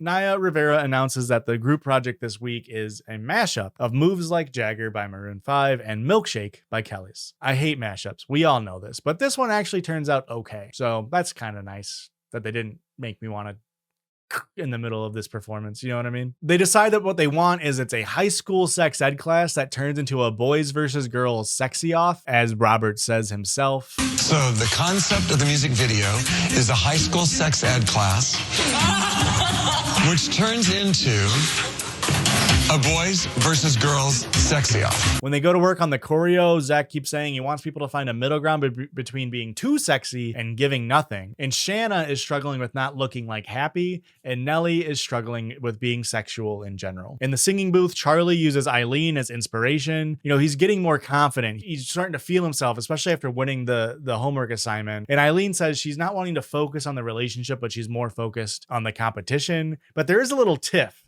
where like he's singing and he looks off to the side and he like does like the head nod and the wink over at Eileen. And then he comes in and he delivers his line to Nikki, like while he's singing. And Nikki's like, oh, what are you looking at over there? Ha ha ha ha. And she's like, I would be mad at you, but you nailed it in the booth. And keep this in mind because this does come back to haunt him later. Someone who I haven't mentioned at all to this point is Michael. Michael also, hey, fellow Chicago guy, shouts out Michael. He's not really getting the words down in the booth, unfortunately. And he's recording with Mario in the booth, and they just kick Michael out to just let Mario in there. Ugh, not great for Michael. At the video shoot, Lily wants to be noticed as much as Eileen, and Zach does point out how much Lily is trying, and he does really like it, so that's nice for Lily. Nellie nails her like sexy parts, which she says are like foreign to her. She does like the bend and snap, like reach over the desk, and she does really great with it. Tyler doesn't really stand out during the shoot, sort of making themselves a little forgettable. Nikki points out Abraham as a surprising positive ever since he changed his hair, so shouts out Abraham and the hair change, it worked. In the one-on-one, Naya tells Charlie not to force sexy and sort of treat it a little bit like a stalk, like a lion. So Charlie's trying to, you know, he's starting to feel himself a little bit too much. You can't tell a brunette-haired ADHD guy that he's killing it, because he'll take those words to his fucking grave and he will start digging it immediately. And as an example, here is Charlie getting a little bit too big for his britches, to steal a phrase from my mom, talking to the music video runner, Eric. Charlie is a little bit too confident and too cocky for his own good. It's like just a little like turn to the right maybe, and then she's like, oh, bam. And so it's like the finishing. Charlie trying to change the shot, right?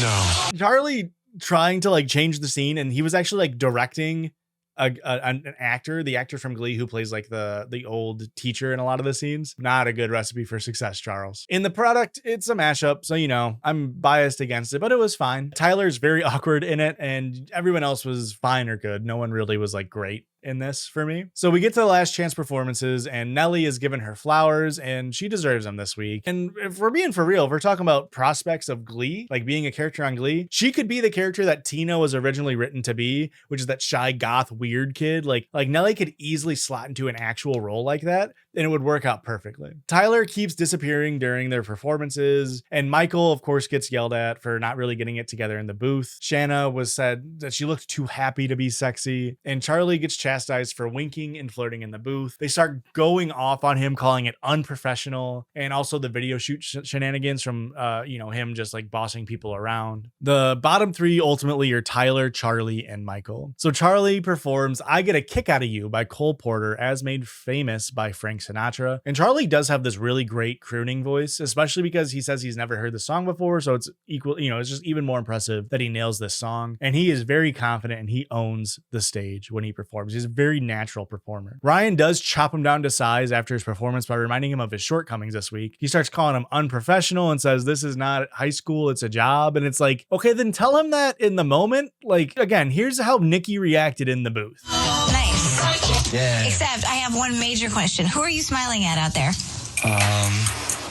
Nobody. Oh. Nobody. I saw Eileen out there. So you're using her as inspiration. Yeah, you can say that. Charlie, I would totally yell at you right now, except you're doing a good job. Cool.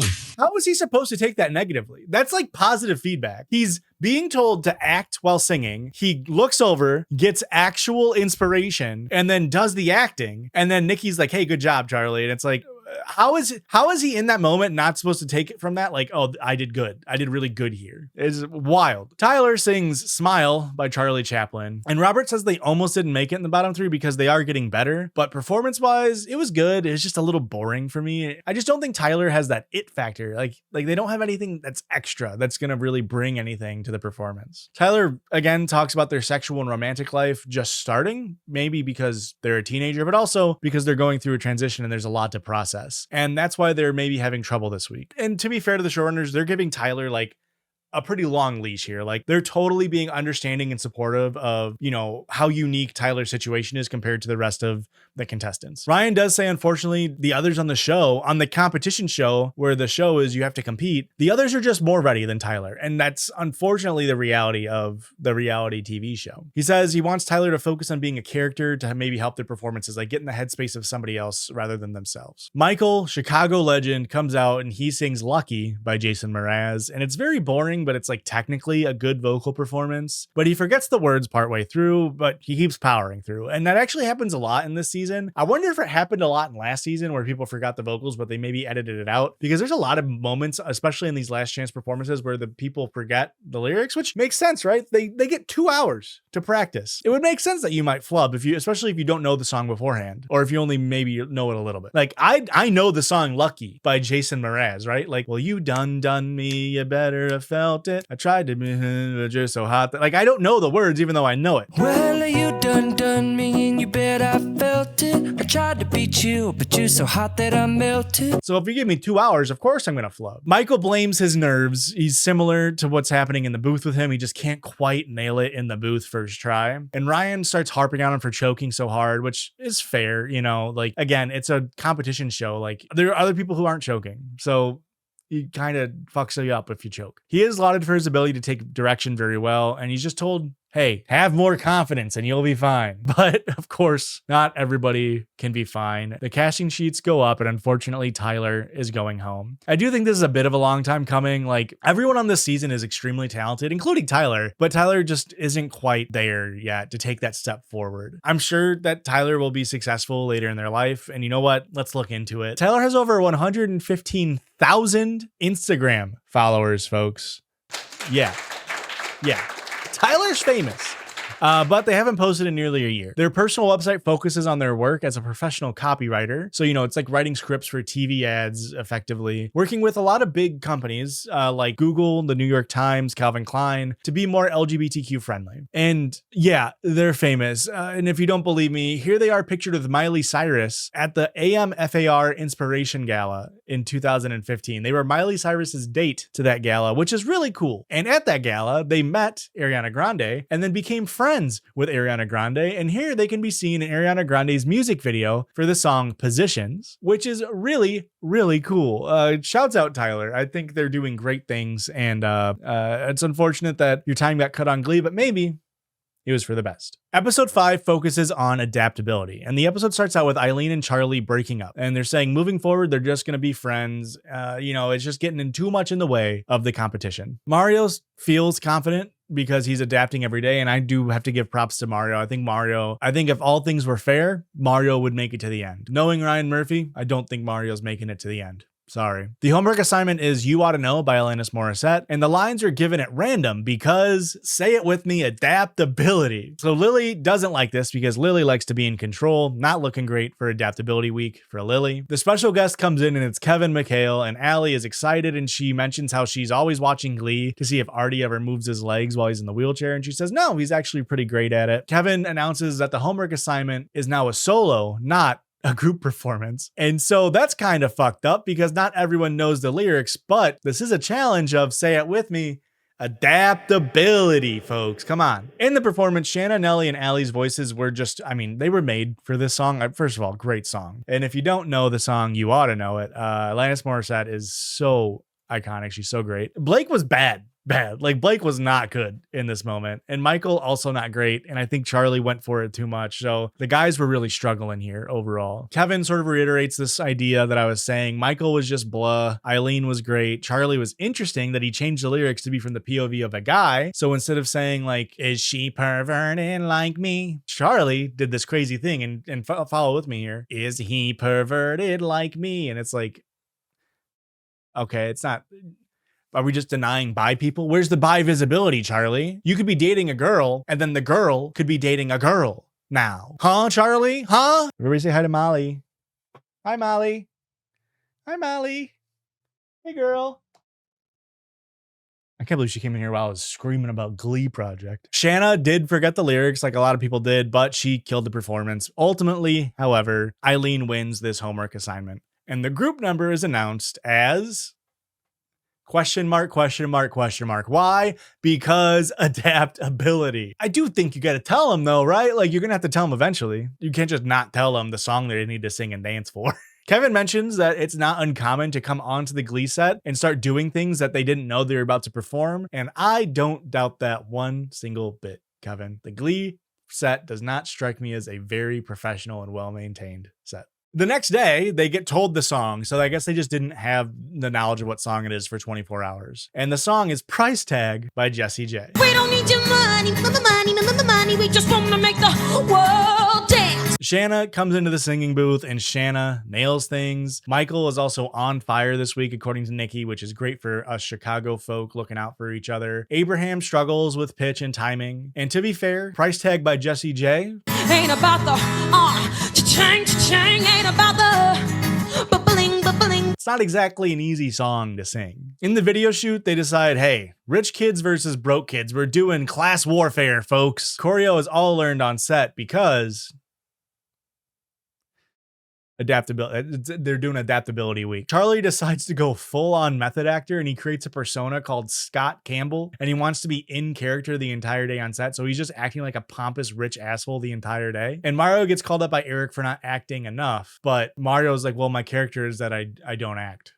And it's like, well, bold choice, Mario, but I don't think it's going to fly. The final product, nothing really stood out to me. It's nothing special, but that's a wrap on Price Tag by Jessie J. Forget about the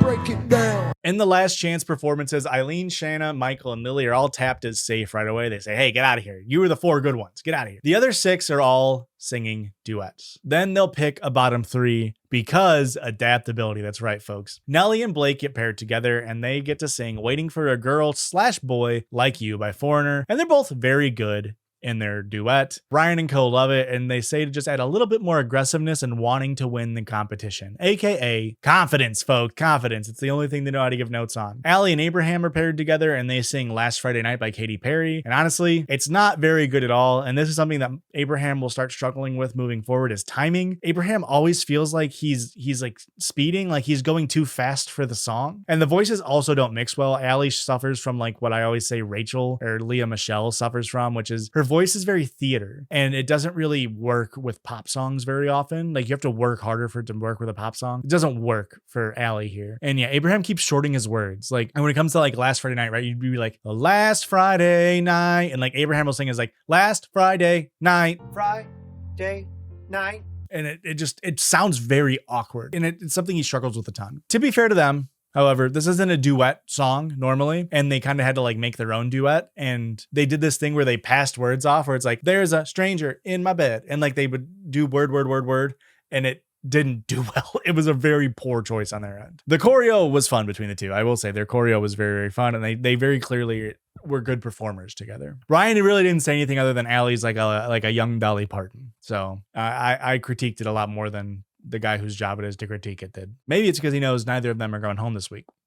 Who knows? Mario and Charlie come out and they sing their duet of Don't Let the Sun Go Down on Me by Elton John and George Michael. Immediately they start butting heads in the green room, and they're both trying to take the lead. And Mario's like, Charlie, you cannot change the song a ton, like, because you're singing it with me now. And Charlie's like, I'm going to do whatever I want. And they're both great vocalists, and they do this thing where they start back to back in the chairs and they later stand and they serenade each other. It's actually a really, really good performance. Ryan loves it. He notes how both of them are talented, but they're both being difficult on set, and that's not a recipe for success, which is kind of crazy for me, because to compare what Charlie is doing on set with Mario is like, it's kind of apples to oranges. Like, yeah, they're both fruit, but they're pretty fucking different fruit. You know what I mean? Everyone gets brought back out, and they choose the bottom three, which are Abraham, Charlie, and Mario. And for me, they really should just send home Abraham. I think Abraham's the easiest one to send home. I think he's the least talented. I also think he's the least showing of improving. But I really get it if any three of them go home. Unfortunately, I think any of these people are going to win. Talent just doesn't overcome being easy to work with, and also making Ryan feel inspired to write for you. And ultimately, Mario does get sent home. He was really great vocally, but he just couldn't mesh with the showrunners. And he's gone on to be a motivational speaker, which is awesome. He works for a company called I Am Human Too. And his social media says he's a journalist, model, and singer. Good for Mario. I do wish the best for him. He was so talented. I'm very sad that his journey ended so soon on the show. But also look at how jacked he got. Honestly, I think I'd take being that yoked over being on Glee myself. Like, I would be pretty hype if that was my body. You know what I mean? Like,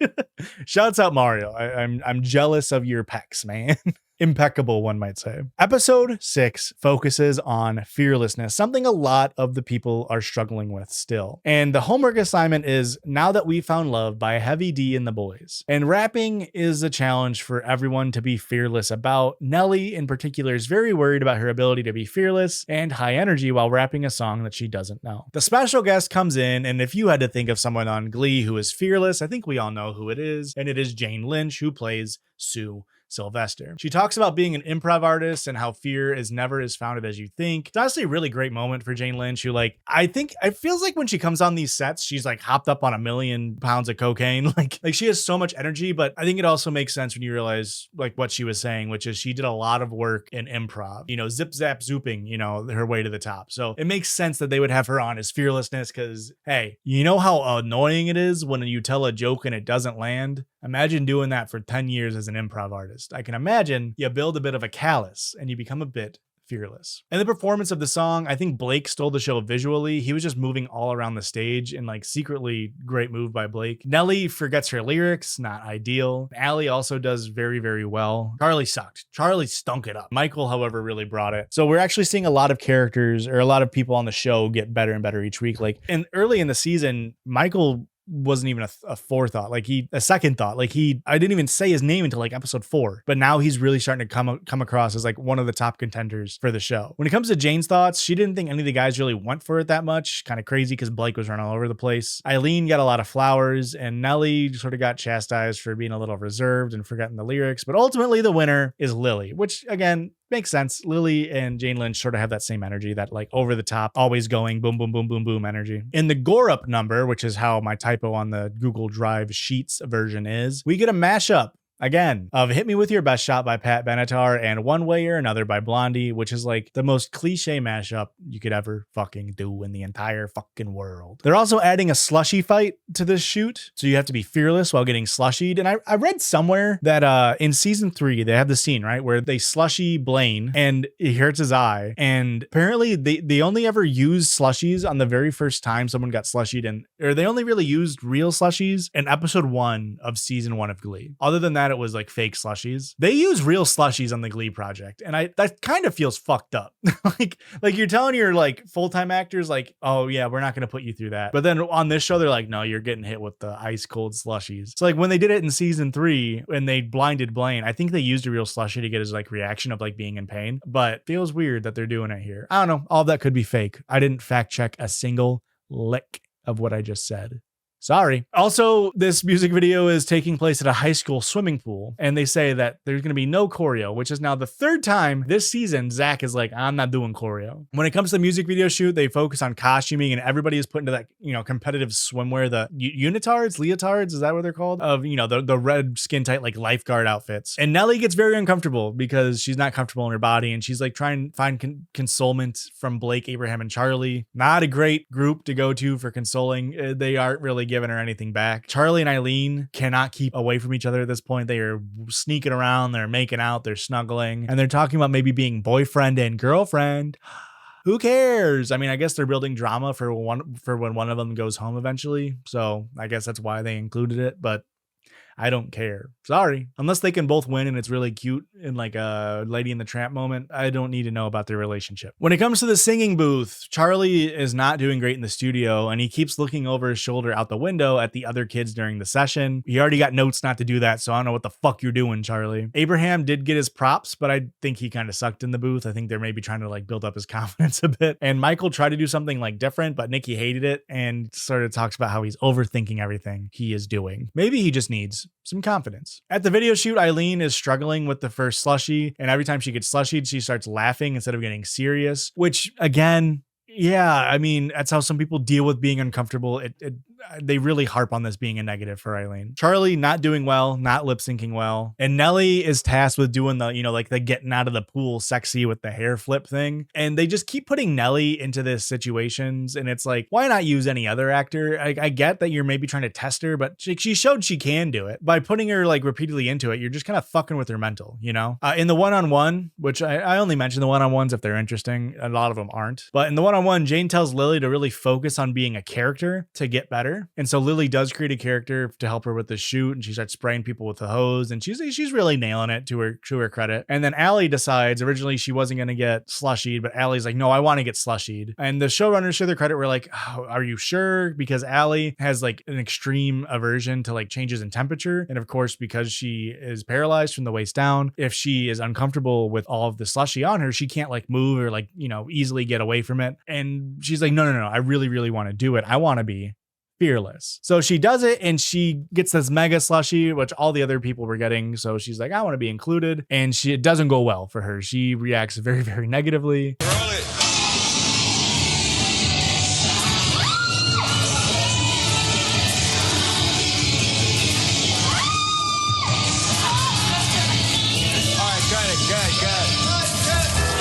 In my head, it gets to, I need this to stop. This has to stop, and I'm having trouble inhaling. Okay. She was doing awesome. I think she's crying because she can't get her breath. She said, I can't breathe.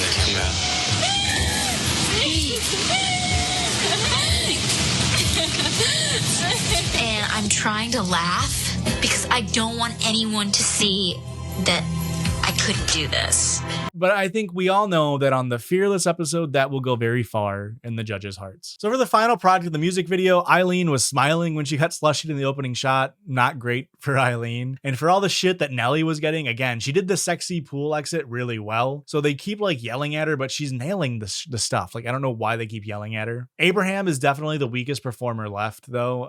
It's pretty apparent. But nobody in the shoot was really bad. A lot of them are, everybody left is very, very talented. talented. When they go to cut to the last chance performances, we see Eileen and Charlie kissing and cuddling and saying stuff like, oh, don't miss me if I go. And it's like, I wonder if one of girl who keeps doing really, really well or guy who is annoying and in the bottom 3 every week is going to go home soon. I guess we'll never find out, huh? Lily and Allie get tapped out immediately for being so fearless during their shoot, and Shanna, Blake, and Abraham all get called back, which means Nellie, Eileen, and Charlie are in the bottom 3. They talk about how Nellie keeps needing more takes than the other competitors, and they say, Charlie, you gotta stop being Charlie. And Eileen's critique is that she wasn't taking things seriously enough. They also give notes to Michael that he needs to be better in the booth, but he's not in the bottom 3, so shouts out, Michael. You're doing great. Eileen gets assigned Take a Bow by Rihanna. She kills it. She absolutely nails it. She really brings the emotion and energy to the acting. And I think it's one of my favorite performances of the entire series so far. Honestly, like, she's just really great. He does feel like she can inspire him for writing because he calls her a first, and like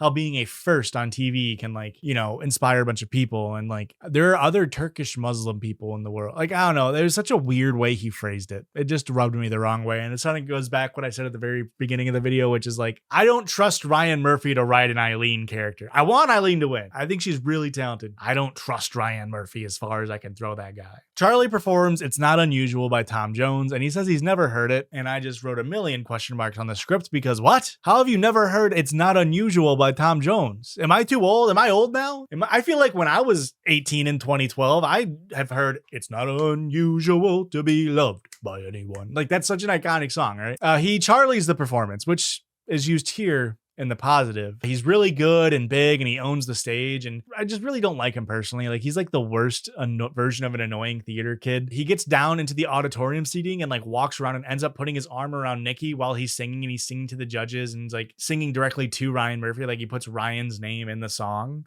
And this is bold. Like, this is going for it. This is being fearless. This is like, if Ryan Murphy liked Charlie, he would win this week, and the rest of the series would be a fucking farce. It would be a facade because we already know that Charlie's going to win. But because it's Charlie and because he's so difficult to work with, there's just as much of a chance that this will backfire for him. However, I will say this is exactly who Ryan Murphy wanted Cameron to be from season 1. If you could take Cameron's like story and demeanor and mix it with Charlie's talent and ambition, you would have a perfect Ryan Murphy baby, which is a terrifying thought to think of. Ryan does mention it's frustrating how Charlie is back in the bottom 3 weeks in a row, and he doesn't really seem to be taking the notes they're giving him. However, last season, it almost seemed like a boon to be in the bottom 3 a ton because it allows Ryan Murphy to like talk to you and like get to know you. Might be backfiring on Charlie here. Nellie gets assigned If I Were a Boy by Beyonce. And I don't think it's a great song to show off Nellie's versatility, but it's very good for her strong and powerful voice, and she kills it for the most part. She does do a weird like Halsey-esque voice for the slower talky parts, which I don't really love. It's like that sing talky cursive parts. Not great, Nellie. Ryan empathizes with Nellie and her being uncomfortable, but also notes the other contestants are able to put up with it. But it's like, yeah, you're not telling the other contestants to do the sexy get out of a pool thing or do the bend and snap. Like, every single week they're like, Nellie, be sexy. All the other kids,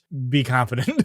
It's just like none of the other contestants are putting up with it, Ryan Murphy. She's the only one getting singled out for it. And it's whatever. I liked Nellie as a contestant. It just, spoiler, she doesn't win. Sorry. Zach says, quote, to Nellie, "It feels like we're asking you to be on Glee instead of you fighting to be on Glee." And Ryan agrees. And ultimately what he's saying is you got to be more confident.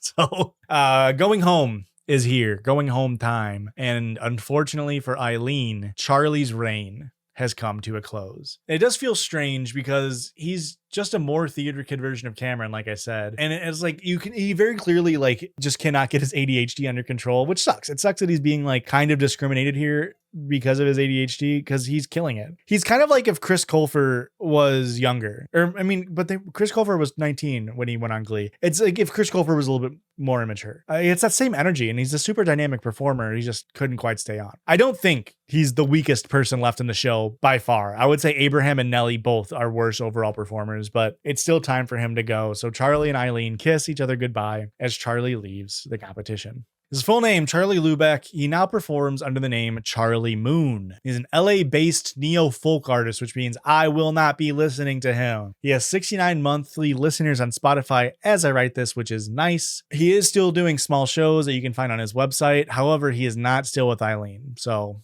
it didn't work out for them. However, there is a music video that they shot together in 2014, which was a cover of Lord's Royals. So that's interesting, I guess.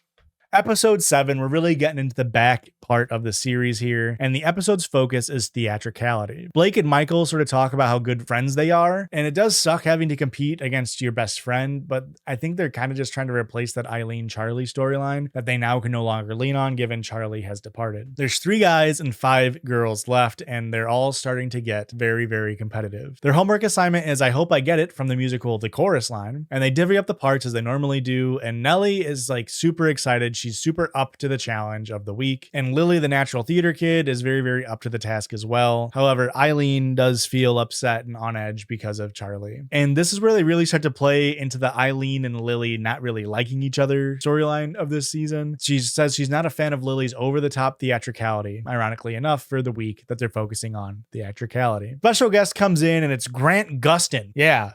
You know Grant Gustin by name? I didn't. It's Sebastian from season 3 of Glee, aka CW's The Flash, which I do have to mention here because I did get a lot of comments of people being like, I can't believe you didn't mention that he's CW's The Flash. And it's like, listen, I don't watch CW garbage, okay? I already have to put up with Glee. I dated somebody who really liked Riverdale, and it made me want to tear my eyes out, okay? The closest I get to watching CW shows is I used to like The Chilling Adventures of Sabrina, the Teenage Witch. And then it was dog shit after season 1. So that creator is the guy who made Riverdale, I'm pretty sure. Don't fact check me. I didn't fact check shit. That's the closest I've gotten to watching CW content. I will never watch CW content. Do not ask me to watch Supernatural. It's too many seasons. As for the performance of the homework assignment, my thoughts are Lily is annoying as hell, which I guess is the point of theatricality. Michael sounds great considering he said he didn't know the song, and Allie really shines in her big solo moment of the performance. And Blake and Eileen are really starting to really hone in their acting. I think if you want to point out the 2 strongest actors right now, it's Blake and Eileen, and I don't think it's necessarily close with anybody else on the show. Nellie keeps hitting the same one note similar to Sam from last season, and I don't know if they're making that same mistake again. Like ultimately Sam ends up winning season 1. I don't think Nellie's going to win season 1, but she kind of does that same like smolder look. Like that's all she has, unfortunately for her. Grant Gustin gives his thoughts on, says Michael and Nellie need to be more confident. And he gives flowers to Allie and Lily. Ultimately, Allie wins, and this is her first time winning, and that pisses off Lily because she is jealous. In the group number, they get to perform When I Grow Up by the Pussycat Dolls, aka the PCDs, which I will be using at least one more time in this script. I think it's funny to call them the PCDs. Sorry. I told you there's no jokes written into this script. This is just me off the cuff. I just think the PCDs is funny. That's a little view into my sick and twisted, fucked up mind. The group number is about grocery store clerks fantasizing about becoming music icons, and they're all assigned a superstar to transform into. Michael is assigned Elvis. Eileen is given Madonna. Abraham is given David Bowie. Blake is given Boy George, which if you know about Boy George and his history of abusive sexual partners, and Blake's future from the Glee Project show and history for us now, this pairing makes a lot of sense. What did you know, show gliders? Did you know that Blake was going to be a bad person? You could have told someone. Lily gets assigned Cyndi Lauper. Allie gets assigned Katy Perry. Shanna gets assigned Lady Gaga. And Nellie gets assigned Britney Spears, which she voices that she's upset with because, of course, it's the sexy choice. And yeah, I get it. I understand Nellie's frustrations, but she also should not have voiced it because we know that's going to come back and bite her in the ass. For the choreo for the music video, this is the first time Zach has worked with the group in multiple weeks, and he immediately brings up the last time how bad they all were. Remember way back when he was like pissed that they all couldn't dance well? That's the last time he's been here, I think. Don't fact check me. I know it's in my script. I am not checking. It's either that or the spin the bottle one. I don't remember which one came first. No, that was the same video. Never mind. So he's really getting into the kids' heads, really being a hard ass. Michael goes back to his usual, failures in the vocal booth. He was told by Nikki to practice less beforehand because she thought that he was maybe getting in his own head too much, and it didn't work. And then she holds that against him. So fuck you, Nikki. Speaking of fuck you, Nikki, check this out. Hello. How are you feeling this week? I'm feeling good. Let's talk about David Bowie. Wasn't he known for being sort of androgynous? Yes. Would you consider yourself androgynous when you perform? I consider myself free when I perform. Oh, please, no. I was just sort of confused as to why Nikki asked me that. I was teased a lot growing up for being like sort of feminine. Yeah, me too, Abraham. I'm confused why she'd ask you that too. And she really harps on it afterwards as well. He did not want to answer the question about him being androgynous when he performs. Why can't he answer that question? It's actually not a very hard question. It's not. And this is really spoken like someone who hasn't had to unpack their gender identity or maybe bullied for how they are being too feminine or something. It's also just a really weird way to frame that question. Like, you can do more of a like, do you feel like you can relate to David Bowie anyway type question, but also it's not really a needed thing. Like, did you ask Michael if he wanted to have sex with a 14-year-old girl when he was 24 like Elvis? Or did you ask Michael if he wants to profit off of stealing black art and culture like Elvis? Or did you ask Michael if he likes peanut butter and banana sandwiches and dying on the toilet like Elvis? No, you did. At the video shoot, they actually put Shanna in Lady Gaga's meat dress, which is, again, why did they use real meat? This is not that serious of a reality TV competition show. Could have used fake meat. Could have used any other Lady Gaga costume, you know? Didn't have to put her in the meat dress. Blake says that he really wants to try to be tasteful in his portrayal of Boy George for an interesting reason, we'll say. I've been giving it a lot of thought of how I want to like portray Boy George, and I'm not going to go straight for the stereotypical way of, you know, playing a gay man. I have a homosexual brother, so I know that's not all about being sassy. That might be the most homophobic way to say your brother is gay. And a reminder, this is the time when calling people gay as a pejorative is still kind of the norm. And I guess that like kind of slipped out here for Blake. Like, he kind of made it seem like it was a bad thing. Michael ultimately rises to the task of being Elvis, and Nellie is unfortunately unable to get sexy on the shoot. And Lily is just Lily. To be fair to Lily, how do you be Cyndi Lauper? Not really someone who comes to mind as an iconic person. Like, iconic music, sure. Not as iconic necessarily as a Madonna or a Lady Gaga, especially contemporarily. Like, if someone says, oh, do a Lady Gaga impression, you know what you're doing. If someone says, do a Cyndi Lauper impression, huh? I guess I'm just going to have fun then, because that's all girls want to do. Am I right, folks? Did I get that song reference right? Please, please, please, please, please, please, please tell me that's Cyndi Lauper. Girls just want to have, yes, I nailed it.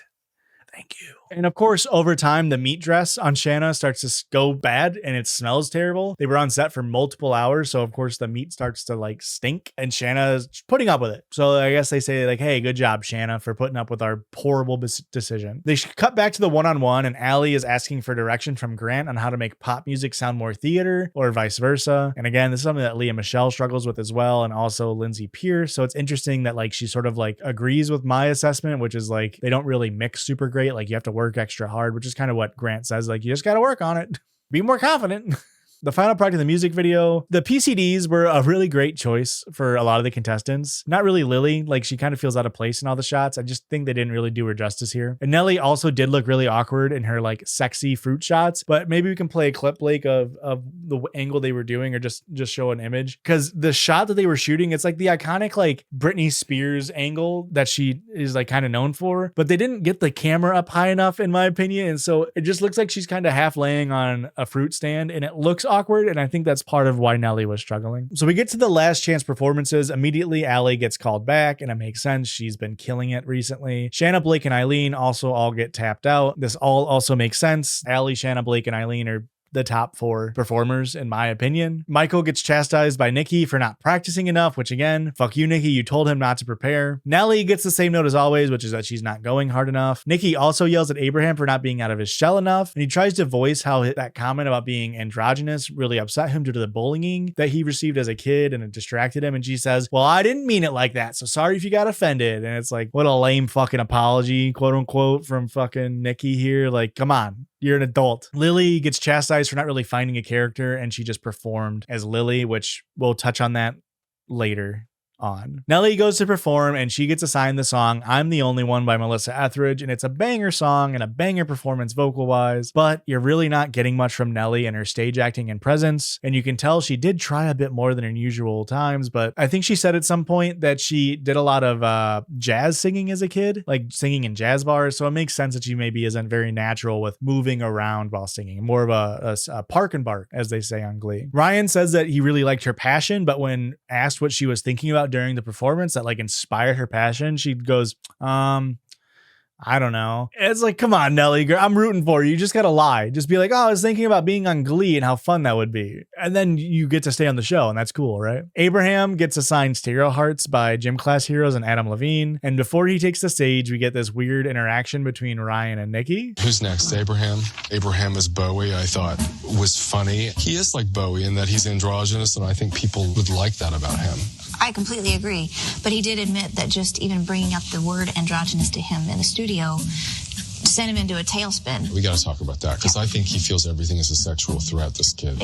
Exactly. I wonder why he would feel threatened sexually by sexual threatener Ryan Murphy. The world may never know. And am I wrong, or does this just not just make Nikki and Ryan seem like giant assholes? Like, I don't know why they included this clip. It makes them look terrible. Abraham as Bowie, I thought was funny. Abraham's performance of Gym Class Heroes Stereo Hearts sucks. And it does suck to see because Abraham just can't rap well. His timing has always been an issue, and it becomes more apparent and harder to hide when he's rhyming. And as an example, we'll play this clip here. If I was just another dusty record on your shelf, of him rapping. Would you go ahead and play me like everybody else? A line. If I asked you to scratch my back, could you manage that? And it's like, it's pretty, I know the song, right? It's, if I was just another dusty record on the shelf, would you go ahead and play me like everybody else? Like, it's like a did, right? And he just does it. He just can't do that. Like, I'm not vocally trained, but like I can mimic a rap beat. You know what I mean? It just sucks. It sucks. Maybe they did this on purpose. Maybe they noticed he had troubles with timing and they're like, you're getting a rap song. Didn't go well for him. He did move around the stage and really got into the song. And, you know, that's good. Way better than Nelly in that regard. You just wasn't afraid to go for it, even with how bad he was at performing. Ryan said he loved the performance. And Abraham then tries to flatter Ryan with compliments, being like, hey, Ryan, I love you. Don't send me home. And it does not work. Ryan does not take that very, very well. Ryan brings up the androgynous comment again, and Abraham tries to be like, I know I overreacted. I'm now more confident in myself. I was using past trauma. Like, I'm sorry. I didn't mean to react like that. And Ryan tells him to stop being afraid and to just go for it and have more confidence, you know, kind of like this performance perhaps. So if Abraham can do that, he might still stand a chance. Lily gets assigned Someone Like You by Adele, and it should surprise absolutely no one that she kills this performance vocally. She does a lot of bass acting while singing like she always does, and she was pretty good, especially considering it's not really a great song to move around the stage with, so she makes up for it by like really getting into it vocally with her face, right? Ryan gets upset that she keeps making excuses for everything that she makes mistakes with. She ends up crying, saying that she can act herself out of a box, but she isn't getting good enough direction. And to be fair, she did ask Zach specifically in choreo, like, Cyndi Lauper isn't really known for anything, like, what should I do? And Zach was like, I don't fucking know, bitch, get the fuck away from me. It was like very strange how Zach was like, come, I don't know, what do you think I am, a choreo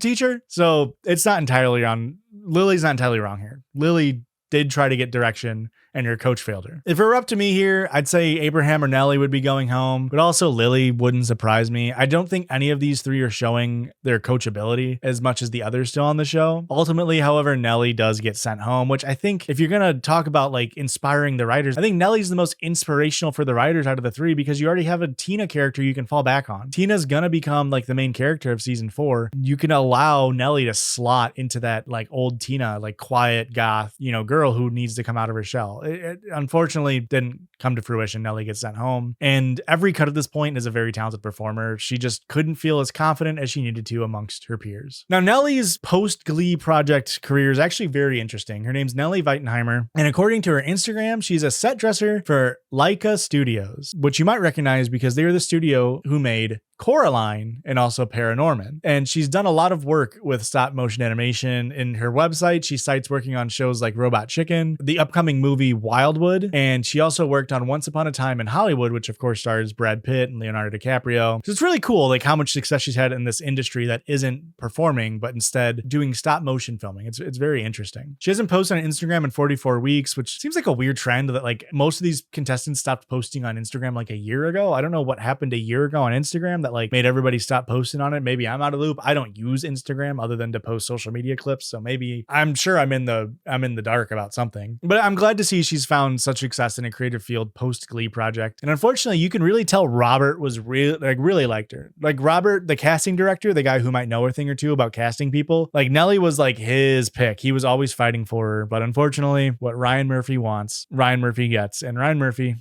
did not want Nelly. All right, episode 8. We are 3 episodes away from the end of the series here. And this episode's focus is tenacity. You got it? You got tenacity, folks? It's one of the more vague focuses of the show because it's kind of like, you know, mixed with fearlessness. Like, I feel like ambition almost works here more. But, you know, you just got to want it, which, you know, not looking good for Nelly. So good thing she's already gone. Like, if Nelly didn't make it out last week, no way she was making it through Tenacity week. The homework assignment is Survivor by Destiny's Child. You get it? Because they've all survived to this point. Everyone's excited and they're all using their, you know, their own personal hardships to fuel their fires. And the special guest they chose is Amber Riley. She comes in and she talks about having stress fractures in both of her feet from doing numbers on Glee in heels. And it's like, girl, stop fucking working for Glee. They do not appreciate you or your talent. I mean, like, I definitely wouldn't have done their 2-bit spinoff reality TV series if I were Amber Riley. I hope she got paid for this appearance. Walking in on 2 broken feet, that's kind of crazy, huh? They go to do their performance and everyone was really good. No, you know, negative notes from me. Amber comes in and says Abraham wasn't enough of a character and Lily wasn't really connecting with the song. However, Eileen and Allie got, you know, a lot of flowers and Allie ends up winning the homework assignment. The group number is Eye of the Tiger by Survivor. You get it? Because tenacity and survive. And they really do need tenacity for this because they're doing a one-shot music video and on an obstacle course in a gym. It's going to suck. It's going to be hard. The choreo segment, there's no choreo. Why is Zach even here at this point of the show? They decide no choreo. On the singing booth, Nikki notes that the song isn't really naturally in any of the singers', you know, natural ranges. However, Shanna comes in and just fucking kills it. Like, she's doing great. Nikki notes that Blake is the one to beat because he just goes for everything in the studio. He just doesn't have that like embarrassment button. He's just going for it. And Michael continues to struggle in the booth. And then they all come in to do group singing and Lily is just being way too fucking much. Like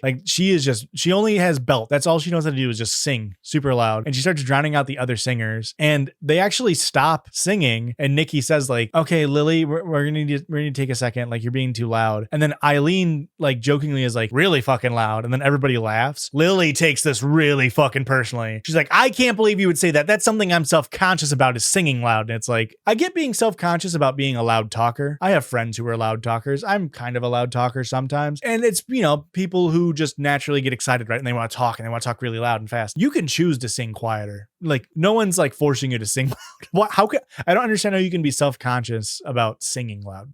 Doesn't make sense to me. I think she just doesn't like Eileen. I'll say it. The video shoot comes around, and for this being a one shot, they really did choose an incredibly tough fucking thing to shoot in one shot. The amount of moving around they have the people do, like, that would be hard for like professional athletes to do, let alone a bunch of just like theater kids. There's like different issues throughout the shooting. One being like Lily can't get out of her outfit in time for like an outlet change. They have Eileen come over and has to help her. And it's just like a mess. It was very clearly not well planned out in terms of it being possible to do in like 1 or 2 takes. So they take a ton of takes on specifically one spot where they're doing a double dutch, where they have one person on both sides doing double dutch and then 2 people in the middle, which is hard to do when you're not singing and lip syncing and looking in a camera and you're out of breath. I don't know why they needed this shot so bad. Even just one jump rope would have been easier than a double dutch. Abraham's first moment was like sort of running through tires, you know, doing high knees through tires. And then he had to do the double dutch and then he had to run out and do a costume change. And he ends up twisting his ankle pretty early on.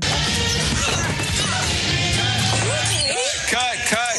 What happened? However, he continues on because tenacity, which is very clearly, you know, why they brought in Amber Riley to be like, I have 2 broken feet and I'm still working because I have tenacity. Kind of crazy. If I rolled my ankle, I'm done. Take me out back like Old Yeller. I am not fucking running through tires and doing high knees and double dutching on a rolled ankle. I am out of there. Ultimately, this shoot was so exhausting that Shanna actually has to like run out and puke. Like, we're talking a very physically exhausting set. The very last shot is like they have like Allie like slaloming backwards between garbage cans. Then she has to like throw water bottles up for people to catch as they're running through, and then they make a human pyramid and then they collapse. In the very last shot, Allie has to shoot and make a basket in a basketball hoop with like a dodgeball, and there's like multiple shots they show where she keeps missing on this final shot. And of course, when it's the final shot and you have to redo the entire thing because it's a 1-take shot, people are getting pissed, people are getting exhausted. She starts, you know, having like a little panic attack, and, you know, Blake comes over and like has to console her, and it's like this extremely emotional, physically demanding shoot until the 34th take where Allie says, can y'all just like lift me in my wheelchair up to make the shot easier? And they're like, yeah, we can do that. And it's like,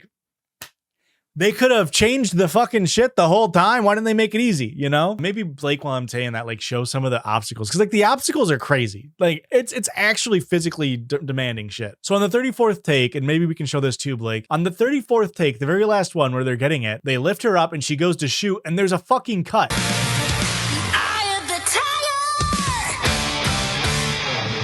She shoots and then there's a cut and then they show the ball going in. Why not just do a cut on the first time they got to the final shot and she missed the shot, you know? If you're going to do a cut for the shot, just do a cut. I just can't believe this was one of the most ridiculous parts of this entire season, that they did this the way they did this. Other notes on the final product. I think this is the first time Michaels really stood out to me in a music video. I think he did really great. Other than that, I just don't see why they did it. I think it was unnecessarily difficult. At the last chance performance, everyone's still in pain. I mean, to be fair to the showrunners, they do give props for everyone for being so tenacious and, you know, willing to get at it. Blake gets singled out for being the best and he gets called back along with Allie and Shanna. So the four left were all on the jump rope section, which are Michael, Eileen, Lily, and Abraham. There's also a lot of issues that both Michael and Abraham had in the recording studio, so it's not looking good for them. They do bring attention to Eileen. Eileen had to jump over like 6 hurdles in a row, every single shoot, and she did not knock over a hurdle a single time. Over the 34 takes, she never knocked over a hurdle, which is crazy. Good on you, Eileen. She does get props for that, but they do like give her shit for like losing focus during the shoot, which they didn't show us. But she does ultimately get called back over Lily. So Michael, this is his second time in the bottom 3. He gets assigned Brick by Ben Folds 5. Nikki says, you know, he is a good singer, but compared to the competition left, he just doesn't hold up, which I do think is a fair statement. But you know, the show isn't just being about the best singer, right? Like I think Michael brings a certain je ne sais quoi as a true Midwestern actor to the show that could actually do great on Glee. Michael comes out and just kills his performance on the vocals, and Ryan immediately compares Michael to Blake. He's like, when you guys were messing up on the jump ropes, you took it really, really poorly, and like you couldn't deal with the fact that you guys kept messing up, and that was really bad. Like, look at Blake. When Blake messed up, he just tried again, and it's like, yeah, okay, man, you don't have to compare him directly to Blake. Just say the first part without the second part, you know? Abraham comes out and sings "Man in the Mirror" by Michael Jackson, and he was just told to be himself in the performance and to be confident. And you know, it's a pretty hard song to sing. I mean, it's Michael Jackson after all, and he did pretty well, all things considered. However, again, my same issue with Abraham is his timing is just off. He can't quite get the timing right on songs. Ryan notes that his injury may have hampered him in the video, and Abraham's just like, yeah, no fucking shit. But Ryan's like, yeah, I still don't think you're being real. So Lily comes out and sings "I'm the Greatest Star" from the musical Funny Girl, and she gives a great performance. Which makes sense, right? She's a big theater girly. Like she, you know, it makes sense that she would kill something like this. Ryan notes that, you know, she maybe forgot some words, but she powered through it, which is nice. You know, you want to see people just power through their mistakes. She starts to blame her inability to focus during the week on Eileen, because Eileen was like, well, you're really loud in the booth. But again, she was loud in the booth, and Nikki said this twice to her, saying, Lily, stop being so loud. I don't know how Eileen is catching flack for this, because Ryan, instead of being like, that's really unprofessional that you know, would blame somebody else. Like, we're giving you the notes to do this, you should do this. He's like, oh, I love a little fight between girls on the show. And he like exit on. It's like, you punish Charlie. Why are you not punishing Lily here? Like, this is extremely unprofessional. Abraham then comes back out and starts pleading and apologizing for doing so poorly. And Ryan like hates this. He's like, I thought you were going to sing again. This is kind of lame of you, Abraham. And it's like, it is lame. Would it have been better if he sang? Because he's not that good of a singer. So whatever. There's also this moment here where Abraham's like, yeah, my ankle was hurt. And then Ryan Murphy's like, yeah, I think you did poorly because your ankle was hurt. And he's like, yeah, and it's not an excuse. And Abraham was about to say, it's not an excuse that my ankle was hurt. I'm not excusing my poor performance, and I'm sorry that I performed poorly. And that's what prompted him to later come back, because instead of being able to complete that sentence and saying like, I am not using my ankle as an excuse because I did perform poorly and I do need to get better, Ryan Murphy cut him off when he said, and it's not an excuse, and said, anybody who says this isn't an excuse is about to say an excuse. And then Abraham's like, yeah, I just didn't perform up to my standards. And like that got used against Abraham when he was trying to agree with Brian Murphy to be like, I need to be better regardless of my ankle being injured. So, hey, the writing's in the cards. Abraham doesn't make the cut, you know, he gets sent home. He did have a lot of tenacity. I just think it didn't come through in his performances a ton. Like you could tell he really did want to be there. I just think he didn't quite have the talent or like the natural ability to not make it look like he was doing everything in like a calculated way, you know? But he leaves on like a positive mindset. He's like, yeah, I've made some great friends. I've learned so much. So he shouts out Abraham. He's gone on to have actually pretty good, you know, personal success. Abraham ended up having a 4-episode role on The Boys as Kenji Miyashiro, which that's pretty cool. I haven't seen it, but I hear it's a good show. He was also main cast on Netflix's Clickbait as Ben Park, and he did a lot of 1-episode stints on other shows since the Glee Project, as well as some small roles in some movies here and there. And he was in the original cast on Broadway of K-Pop, the musical. And he also still uses Instagram, which is pretty rare these days. So very cool, Abraham. I'm glad to see you're still doing fun and cool things. This episode's focus is romanticality.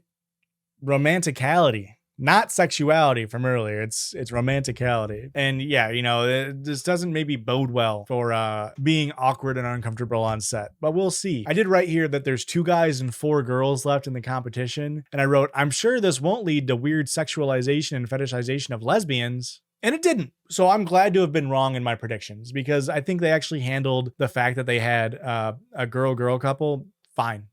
Good on the showrunners. It's one of the few compliments I can give you. The homework assignment they get is More Than Words by Extreme. The writer of the song and guitarist of Extreme is actually going to be performing in person for the homework assignment. So immediately they decide to couple up with others, and Eileen and Lily get coupled up, and they decide, hey, we're going to have a surprise kiss. Nobody else will try this. Michael and Shanna get paired, and then Blake and Allie also get paired. The special guest comes in, and it's Darren Criss, aka Darren Criss Angel, aka Blaine motherfucking Anderson. And he starts talking about how romance on screen is about vulnerability and how it's really important everyone is comfortable on set.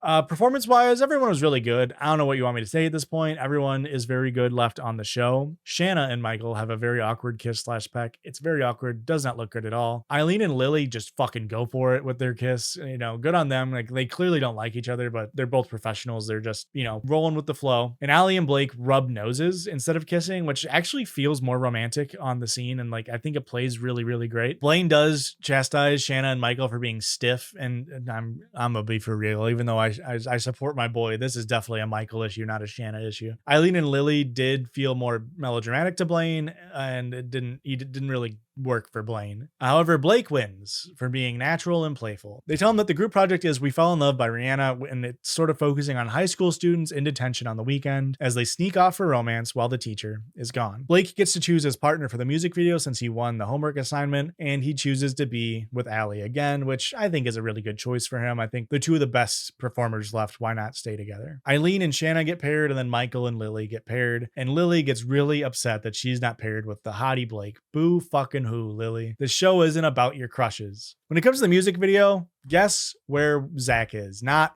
fucking there. We get the other choreo leader. Her name's Brooke. She's a lot nicer than Zach, although we don't see as much of her. So she could be secretly evil. We just don't know. Michael and Lily are really struggling with being natural with touching each other. And singing wise, Eileen just kills it. Shanna actually struggles with both tone and consistent power. And Michael comes in and just nails it first try. So Michael, my goat, he's showing some improvement. Shouts out Michael. Blake sounds terrible on the harmonies. Play the clip. This sounds terrible. We found love in a hopeless place.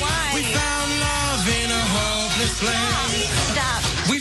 It has been very, very rough getting the right performance out of him today. One more shot. One more shot. In my mind. Let's just take that one. Damn harmony. Not a good look for Blake. At the video shoot, Lily and Michael worked super well together, surprisingly enough. And Eileen and Shanna are just very clearly acting. They're very stiff. There's no playfulness to it. It just feels very... it just doesn't feel natural. And the final product, Blake, you can just tell Blake has the Glee voice and the Glee face, This is very apparent in his performance. It's Darren Criss maybe perfected the Glee voice and the Glee face, but Blake has just completely mimicked it. He's just doing Glee face super well. It's kind of like Disney knees, but it's Glee face. And Michael actually kind of nails being a heartthrob, which I maybe didn't expect. I think he actually did better acting wise than Blake, which I think is the first time you could say that for Michael. During the last chance performances, Lily and Allie both get their flowers. They both get called back first, mainly because the showrunners say they want the 2 guys to both fight and make each other better in the bottom 3. And they start talking about how they could see either of them winning between Michael and Blake. They do mention Blake struggled in the studio this week, and they also bring up Michael's normal critiques. Ultimately, Michael does get the callbacks. So actually in the bottom 3, we get Eileen, Blake, and Shanna. Eileen gets assigned First Time Ever I Saw Your Face by Roberta Flack. And Eileen, very good vocally. She's apparently never heard the song before, so she kills it, but she does forget some words. Ryan does point this out, and she again brings up her Muslim family and asks what it would mean for girls to turn on Glee and see a non-stereotypical Muslim girl, which feels like a pretty racist way to ask that. And I just really don't trust Ryan to write a Muslim character, let alone a Muslim girl, without it being Islamophobic. Blake performs Losing My Religion by R.E.M., and this is Blake's first time in the bottom three, so this is the first time that he gets to come out and see Ryan Murphy face to face, right? He does come out with some nerves, but he kills the performance. It's very Finn-esque. You can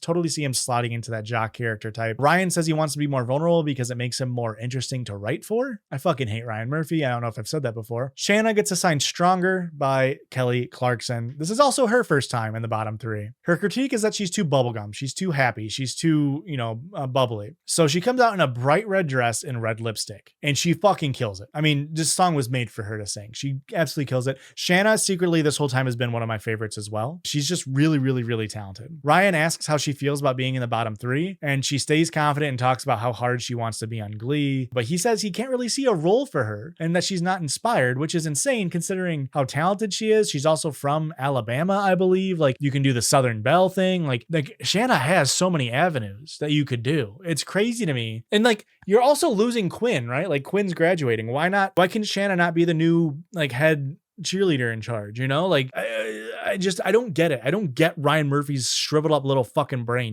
Ryan asks if Shanna thinks Michael should be in the bottom three instead of her. She's just straight up like, yeah, he struggles in the booth way more than I do. I don't think I should be here. I think he should be here. And she gets lauded for this. They're like, wow, we're so impressed that you would be willing to admit that. And it's like, yeah, she's in a competition show. Of course she doesn't want to be in the bottom three. In terms of people going home though, if I had to pick out of these three, I might have to say Eileen, just because she's been in the bottom before, but it's a hard choice. Again, these are three of my favorite people. Like if I had to pick a top three, it's Eileen, it's Michael, and it's Shanna. And Allie's really great too. I probably wouldn't pick Blake, although maybe that's because I see him with his Anthony Padilla ass haircut and it pisses me off. Maybe it's because I know who Blake Jennerby, is as a person moving forward. But I don't know. Blake is talented. He doesn't scream Glee to me. He screams like he should be on a CW show, I don't know, Arrow or The Flash, Shanna, however, does unfortunately get sent home, which I feel like in this video, I haven't really talked about Shanna a ton because she's just been great.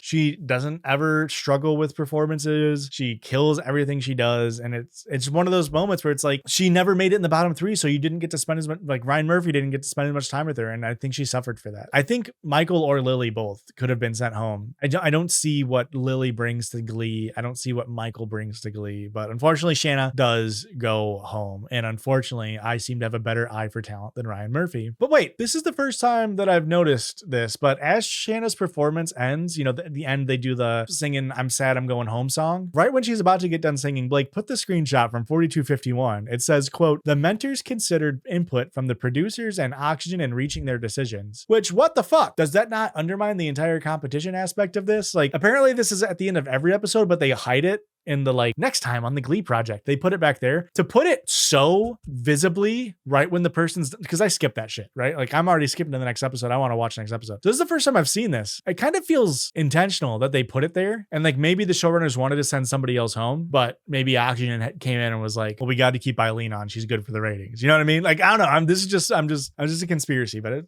kind of makes sense. Regardless, Shanna Henderson now goes by the stage name Harper Gray. She still does post on Instagram, including this post of her kids getting her ears pierced, which this is my censorship, not hers. By the way, Blake, I did take your notes. Anytime I say there's an image, it's in the drive, so you're welcome. I better not ever hear you fucking complain about anything ever again, Blake. You know what? Leave all this in. I want them to know. I'm just kidding. Blake, I love you. Please don't ever quit.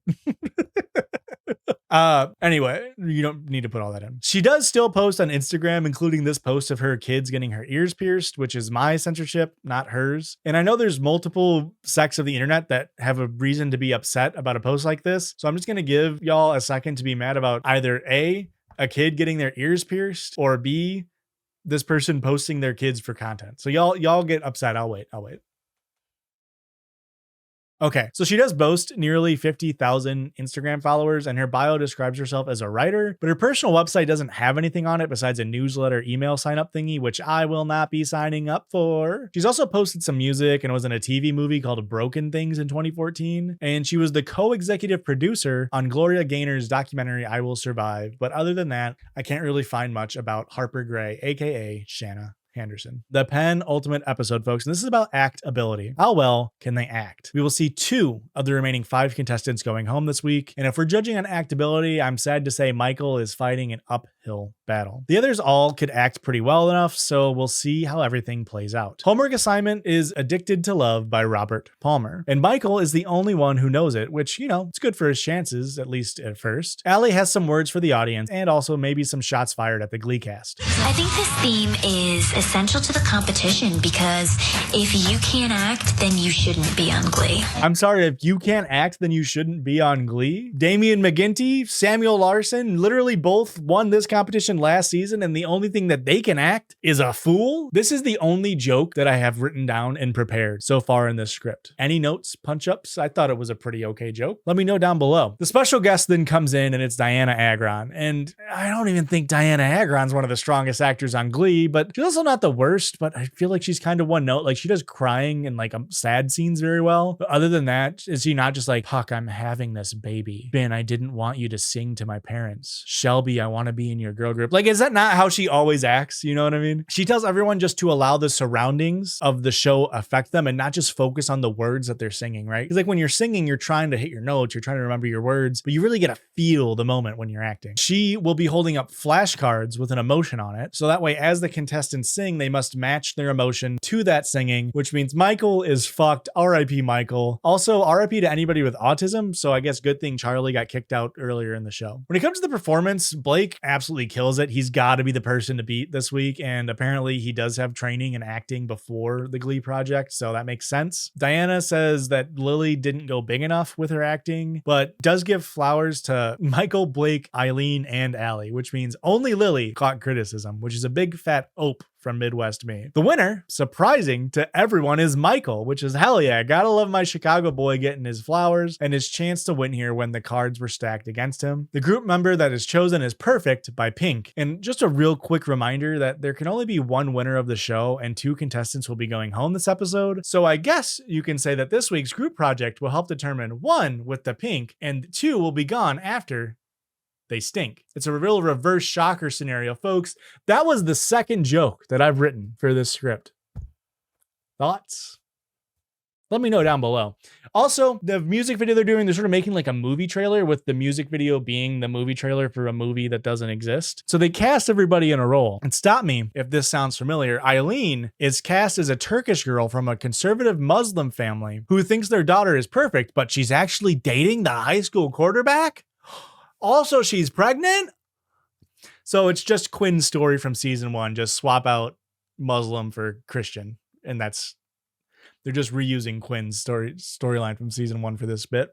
Pretty funny. Blake is a quarterback, but also he's mean. Ooh, mean quarterback. Michael is a football player, and he's now fallen for Eileen behind Blake's back. Ooh, drama. And Allie wanted to be an Olympic runner, but she can't because she was injured in a car accident. Kind of fucked up. And Lily was driving the car that Allie was injured in. Okay, there's no dancing in this movie, so Zach is out of here. He's been used like, what, 3 fucking times all season? I can't believe Zach is still here. They decide to instead focus on their character and singing, and they will be improvising all of the scenes on the shoot with Eric. Not a single fucking line of dialogue will be written. Kind of like this script, other than that reverse shocker joke I wrote. In the singing booth, Nikki keeps telling them they need to tell a story. And Allie really did this the best, though Lily also did well with the vocal acting. I mean, I don't know what tell a story with the lyrics means. The lyrics are the story, you know? At the video shoot, the improv scenes, very cringe. Not well done by the showrunners. There's literally 0 scripting. They just give them 2 lines they have to hit and say, go. So when they start messing up, they're like, what are you doing? And it's like, you told us to improv. What are we doing, folks? Blake, surprisingly very good at acting like a bad guy. Is it acting or not? Diana gives tips to Michael on using real things from his life to fuel the character, and Michael and Blake actually had a really great scene. Hey, we're rooting for you, Michael. Come on, Michael. Eileen's character has to put on a hijab for the character, and this is very upsetting for her personally, but she uses this to fuel the scene. So shouts out to Eileen for, fighting through whatever emotion she was fighting through. And the final product, I actually think it came out great. If you want, look up Glee Project Perfect by Pink. Like, it's actually looks like a shitty movie that's about to come out. It actually looks very well done. And I think Blake was actually one of the weaker actors. Any scene where he wasn't yelling or angry, I think he actually didn't look good at all acting. So we get down to the bottom, last chance performances, and Robert, Nikki, and Zach are all like, we loved you all the time with you. You're all awesome, yada, yada, yada. You're going to be sad to see you go. And they say all 5 of them will be performing, but not just for Ryan Murphy and those and the other 3. They're going to be performing for the entire writing team from Glee. And Michael gets assigned Girls Just Want to Have Fun by Cyndi Lauper, specifically the version that Corey Monteith sang on Glee. He does great, very hard to show off acting. The writers were impressed, but they didn't really discuss the performance much. Lily sings Son of a Preacher Man, as made famous by Dusty Springfield, sang very well. She owned the stage. Ian Brennan thinks she might be hard to direct as an actor, and Ryan and Nikki agree. That is something that Lily has struggled with. Allie gets assigned Here's to Us by Hailstorm. Very good, didn't know the song, however, because who the fuck knows Hailstorm? The writers talk about Allie not doing well during the movie trailer shoot, but Robert blames that on Lily on not giving Allie good enough lines to play off of, which kind of fucked up. But hey, Robert's sticking up for Allie. And speaking of sticking up for Allie, let's see what Ian Brennan, show creator Ian Brennan, thought of Allie. So what did you think? She's great. I kept picturing her as a promiscuous bitch, too. I think she'd be good as a bitch character. I mean, he really hit the hard B on bitch. And listen, I'm saying it with a soft B, so it's not offensive, bitches.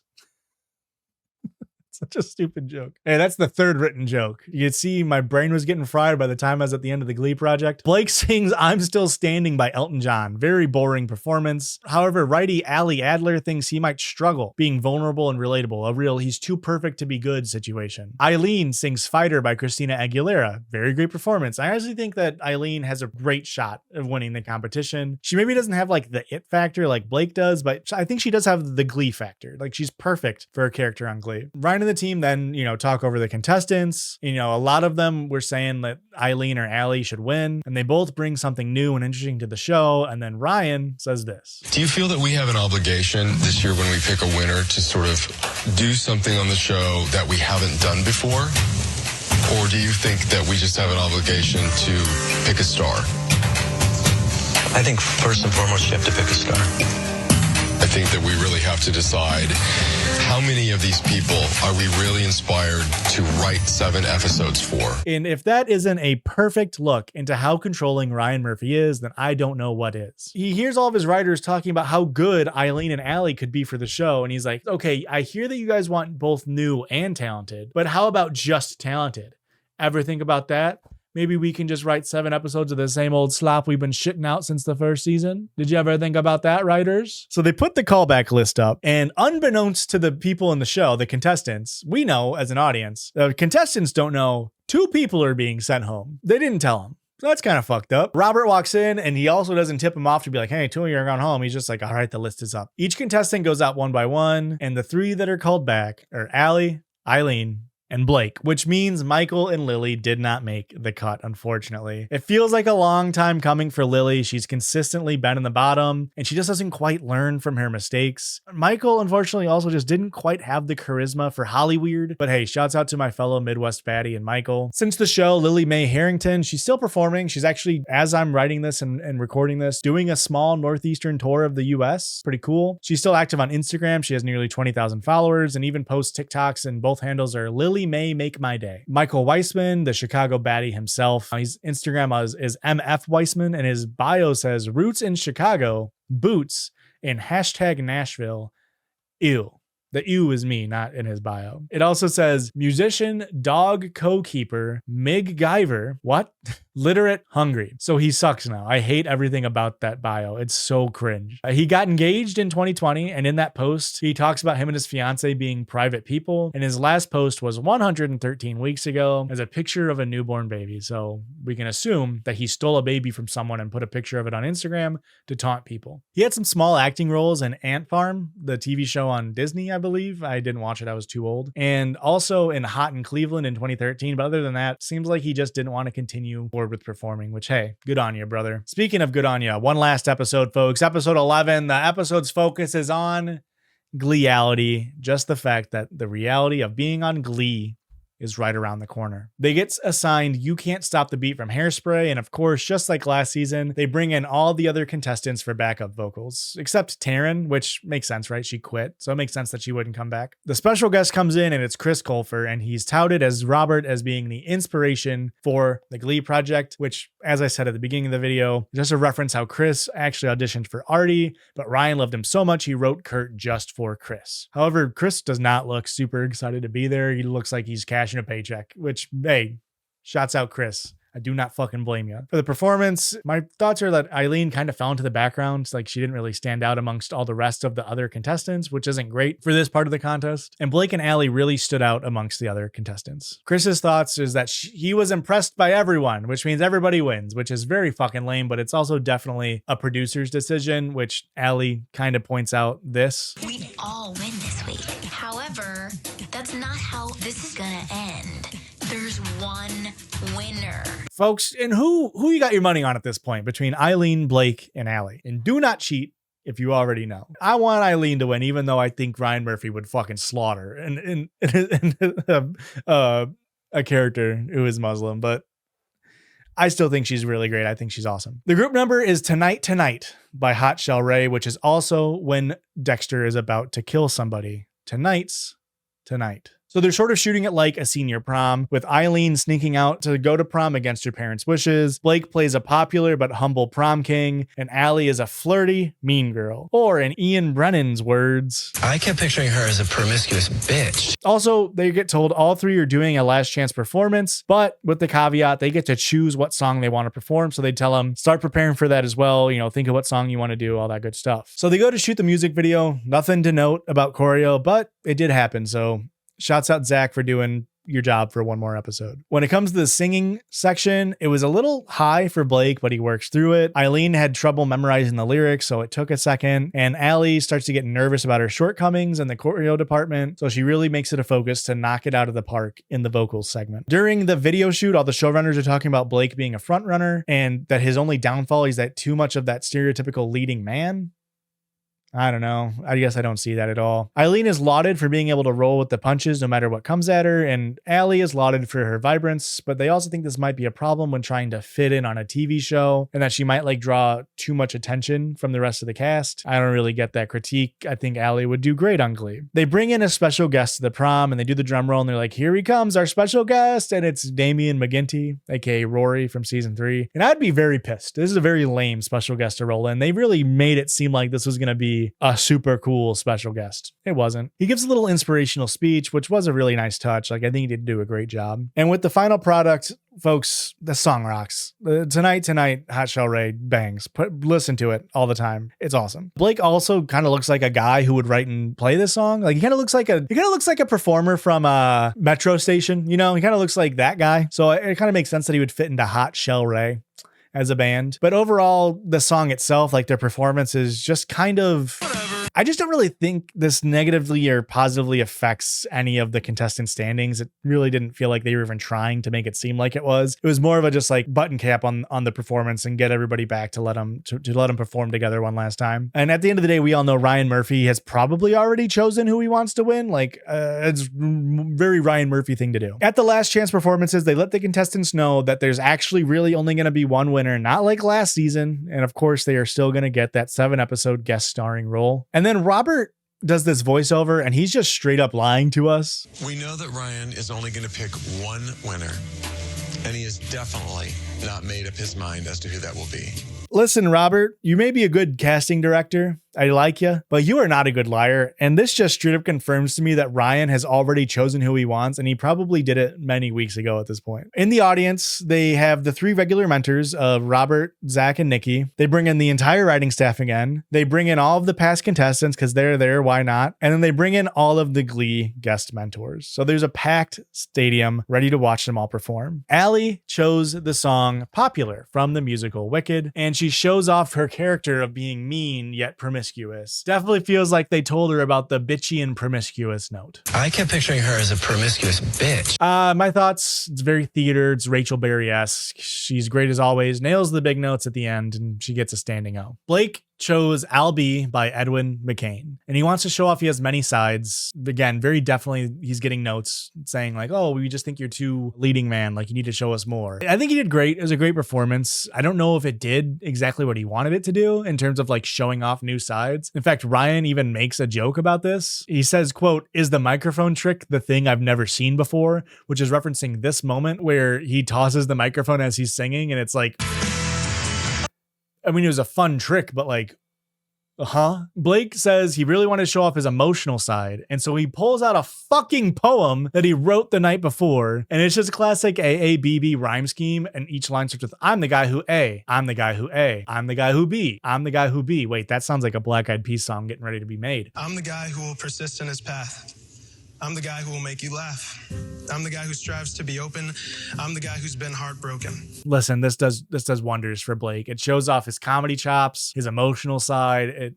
Robert, Nikki, Zach, and even Mario were all crying after this poem he wrote. This is kind of like the better version of what Charlie tried to do. like he fucking went for it and it worked. Unfortunately, Charlie didn't have the same fate. Eileen chooses as her song Rolling in the Deep by Adele, which shows off her sassy and sweet sides, is at least what she thinks. I think it's a perfect song choice. I think it's a much better song choice than Blake's song choice was. And I don't know, she kills it. I mean, I've been rooting for Eileen since day one. Chicago baddie. I think she's awesome. She's very Glee to me. So they go to show us what everybody's saying, right? A lot of the Glee cast members, like Glee proper cast members, say they loved Allie. The writers get split between Allie and Blake. Eric talks about how he loves Blake. Charlie, my Midwest king, shout out Chicago, gives this impassioned speech for Eileen. Ryan, I think Eileen may not be the best actor, but you can get her there. What Eileen has the potential to do for you and for this show is to take the bridge of fear and intolerance that has defined the post 9/11 decade in this country and burn it to the ground. You seem so emotional. She's amazing to me, and I think she can be amazing to thousands and thousands of people. Well, I agree with you, and I've said that from the beginning. Unfortunately, knowing Ryan Murphy, this probably hurt her chances, and it feels like Charlie maybe did this after Blake did his poem, and Charlie's like, I gotta stand up for Eileen. And slight spoilers, but Eileen doesn't win the Glee Project season 2. And maybe if they did cast her, maybe we wouldn't have so much Islamophobia. Maybe Charlie was right. Maybe if Eileen was on Glee, maybe everybody would have seen that Muslims are people too. So really, you can blame all Islamophobia left in the United States on Ryan Murphy and Ryan Murphy alone. Fuck you, Ryan Murphy. Amber Riley pitches in for Eileen, being like, no, Eileen's awesome. She has a great voice. And again, probably not a good sign for Eileen because Ryan Murphy's racist and hates Amber Riley. But here's how I see it. You could easily slip Eileen into a Santana role mixed with a bit of Mercedes. You could mix Blake into the Finn/Puck role. He's got the ability to play both. Allie into the Brittany, Quinn, Rachel roles. Like she's got so much range there. And I think this is where my critiques of the Glee Project kind of rear its head, and I won't fully get into it yet. It just sucks that the Glee Project does kind of backfire and it's like setting out to work because a lot of these people would kill on Glee, but they're kind of hamstrung by like only allowing themselves one of them, you know? Like last season they cheated and they let 2 people in, plus then they let in Alex Newell, and then they also had Lindsay Pierce come on. But this season they say like only one person's going. And so now you're kind of casting the other 13 people who I think you could take those 14 people and make their own Glee club. They would all be awesome. Unfortunately, that's not the reality of the show. That's not the Glee-Ality of the show. So going home, we have 2 runner-ups, and those 2 runners-up are Eileen. Sorry, I know I spoiled it a little bit ago. And Allie, which means, of course, Blake is the winner. So let's go over where Eileen and Allie are in their lives, then give my final thoughts on the Glee Project, both on season 2 and as a whole. Eileen has had some small acting roles in a couple of shows. She was also listed as a casting assistant in the game show 25 Words or Less, which is cool, I guess. I wish I could fucking write a script for 25 words or less. This video alone is going to be 13,000 words plus. It's not even a full script. It's a fucking skeleton script, folks. Her Insta and threads are private, so I can't really find much else about Eileen. Allie Stroker, now some of you might know her. She's probably the real winner of the Glee Project season 2. I think she might actually come on and do a small role. I haven't fact checked this. I did see somebody say this, so I think she gets the Lindsay Pierce treatment. She gets to come on for a second, but not like an actual spot. However, that's not what I'm talking about. She is the first actor who uses a wheelchair to ever appear on a Broadway stage, and she's also the first to be nominated and win a Tony, as she won Best Featured Actress in Oklahoma in 2019. As one of the more famous contestants, we have a kind of a fleshed out Wikipedia article, which is cool, and even has a personal life subheading, you know, because Allie Stroker's actually famous. And it turns out Allie is a bi queen who dated fellow season 2 contestant Danny Shea from 2012 to 2015. So that is cool. Allie also has done some work in TV acting, including on Blue Bloods, Ozark, and Echoes. She's also done some voice acting. Overall, very successful career, very bright future ahead of her as well as in her past. I think Allie is phenomenally talented. Eileen is as well. It's just unfortunately that's how the cookie crumbled. Now on to Blake Jenner, the winner. No relation to the famous Jenner family. He has a pretty big role on Glee starting in season 4, but we'll get there when we get there in the main video series. He was set to have a, budding, successful career. On Glee, he dates and married fellow Glee actress Melissa Benoist, which actually she pronounced Melissa Benoist because she doesn't want to pronounce it French. So Melissa Benoist, who plays Supergirl on the CW. I think that's a CW show. I don't know. I don't watch the shit. But we'll get there when we get there. Melissa came out in 2019 on an Instagram video detailing the abuse that she suffered while dating and married to Blake in 2015, roughly, including, and content warning, I'm going to describe some of the stuff that she was alleging against Blake: tearing an iris and permanent damage to her iris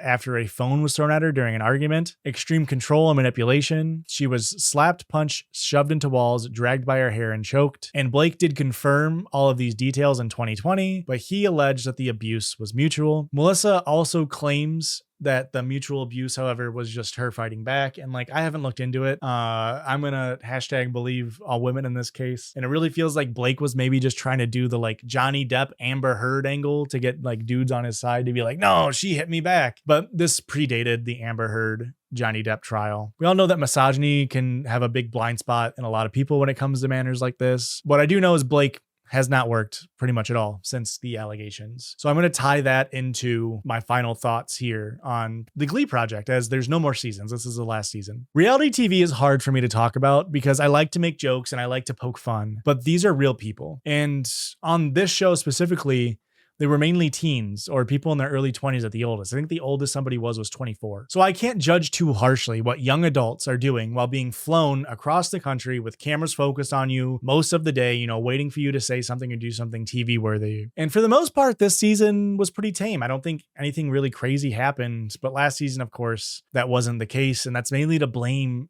on the showrunners. It just wasn't a well-made show. When it comes to the actual Glee show, I feel like I can criticize characters because that's what they are, right? They're characters. They're meant to be critiqued and studied and talked about. So moving forward with Glee, the show, Blake is going to be treated like I've treated every other bad person on Glee, like Mark Saling. I'll talk about the character, make maybe a joke or two at the expense, but I don't want to be a snark or a drama channel. I'll leave that to the professionals over at TMZ. I did overall like the Glee Project, but each season highlighted different issues with the format. And I think it's one of the reasons why there aren't more seasons. One is definitely that Glee was dying at this point. Like I already said in the season 3 video, they failed to ever break anywhere close to the numbers that they were getting and even in the beginning of season 3. So they're getting less eyeballs on it, but also Glee Project season 1 showed that reality TV and young adults don't mix well in Hollywood. It's just way too stressful for ultimately not that big of a payoff. Like Glee Project isn't a much watched TV series. So all the pain and anguish that the kids were put through doesn't seem worth it. And then season 2 showed its issues when it comes to casting because only one person can win. Every other contestant, no matter how great they are, cannot be on Glee because then it would make the Glee Project pointless, right? And you look at how it happened with season 1 with 2 winners and 2 other pseudo winners, and then you lose out on so many talented people. Do we think maybe it would have been better for Nellie to miss out on the Glee Project casting, but then because Robert liked her so much, to when they needed an actress for Glee proper, say hey, we know you auditioned for the Glee Project, but maybe you want to come on and do this part on Glee, right? But they can't do that now. Nellie is cast off as a loser of Glee Project. Overall, I'm just glad that the show has ended and the showrunners can't torture any more young adults for multiple weeks just for our viewing pleasure. If you liked this video, this Yappy Hour part 2, I think I went over on my estimate of 2 hours and 36 minutes, but I think it'll be close. I think I was probably pretty close. I'm showing that I've recorded for 3 hours, almost on the dot. So if you like this, subscribe, tell your friends, be on the lookout for more content coming Hoshers soon. That's right. It's sort of like Bethesda soon, or it's soon, relatively. Everything's relative. But until that time, Folks, never stop learning and never stop loving. All right. Thanks, Blake. Bye.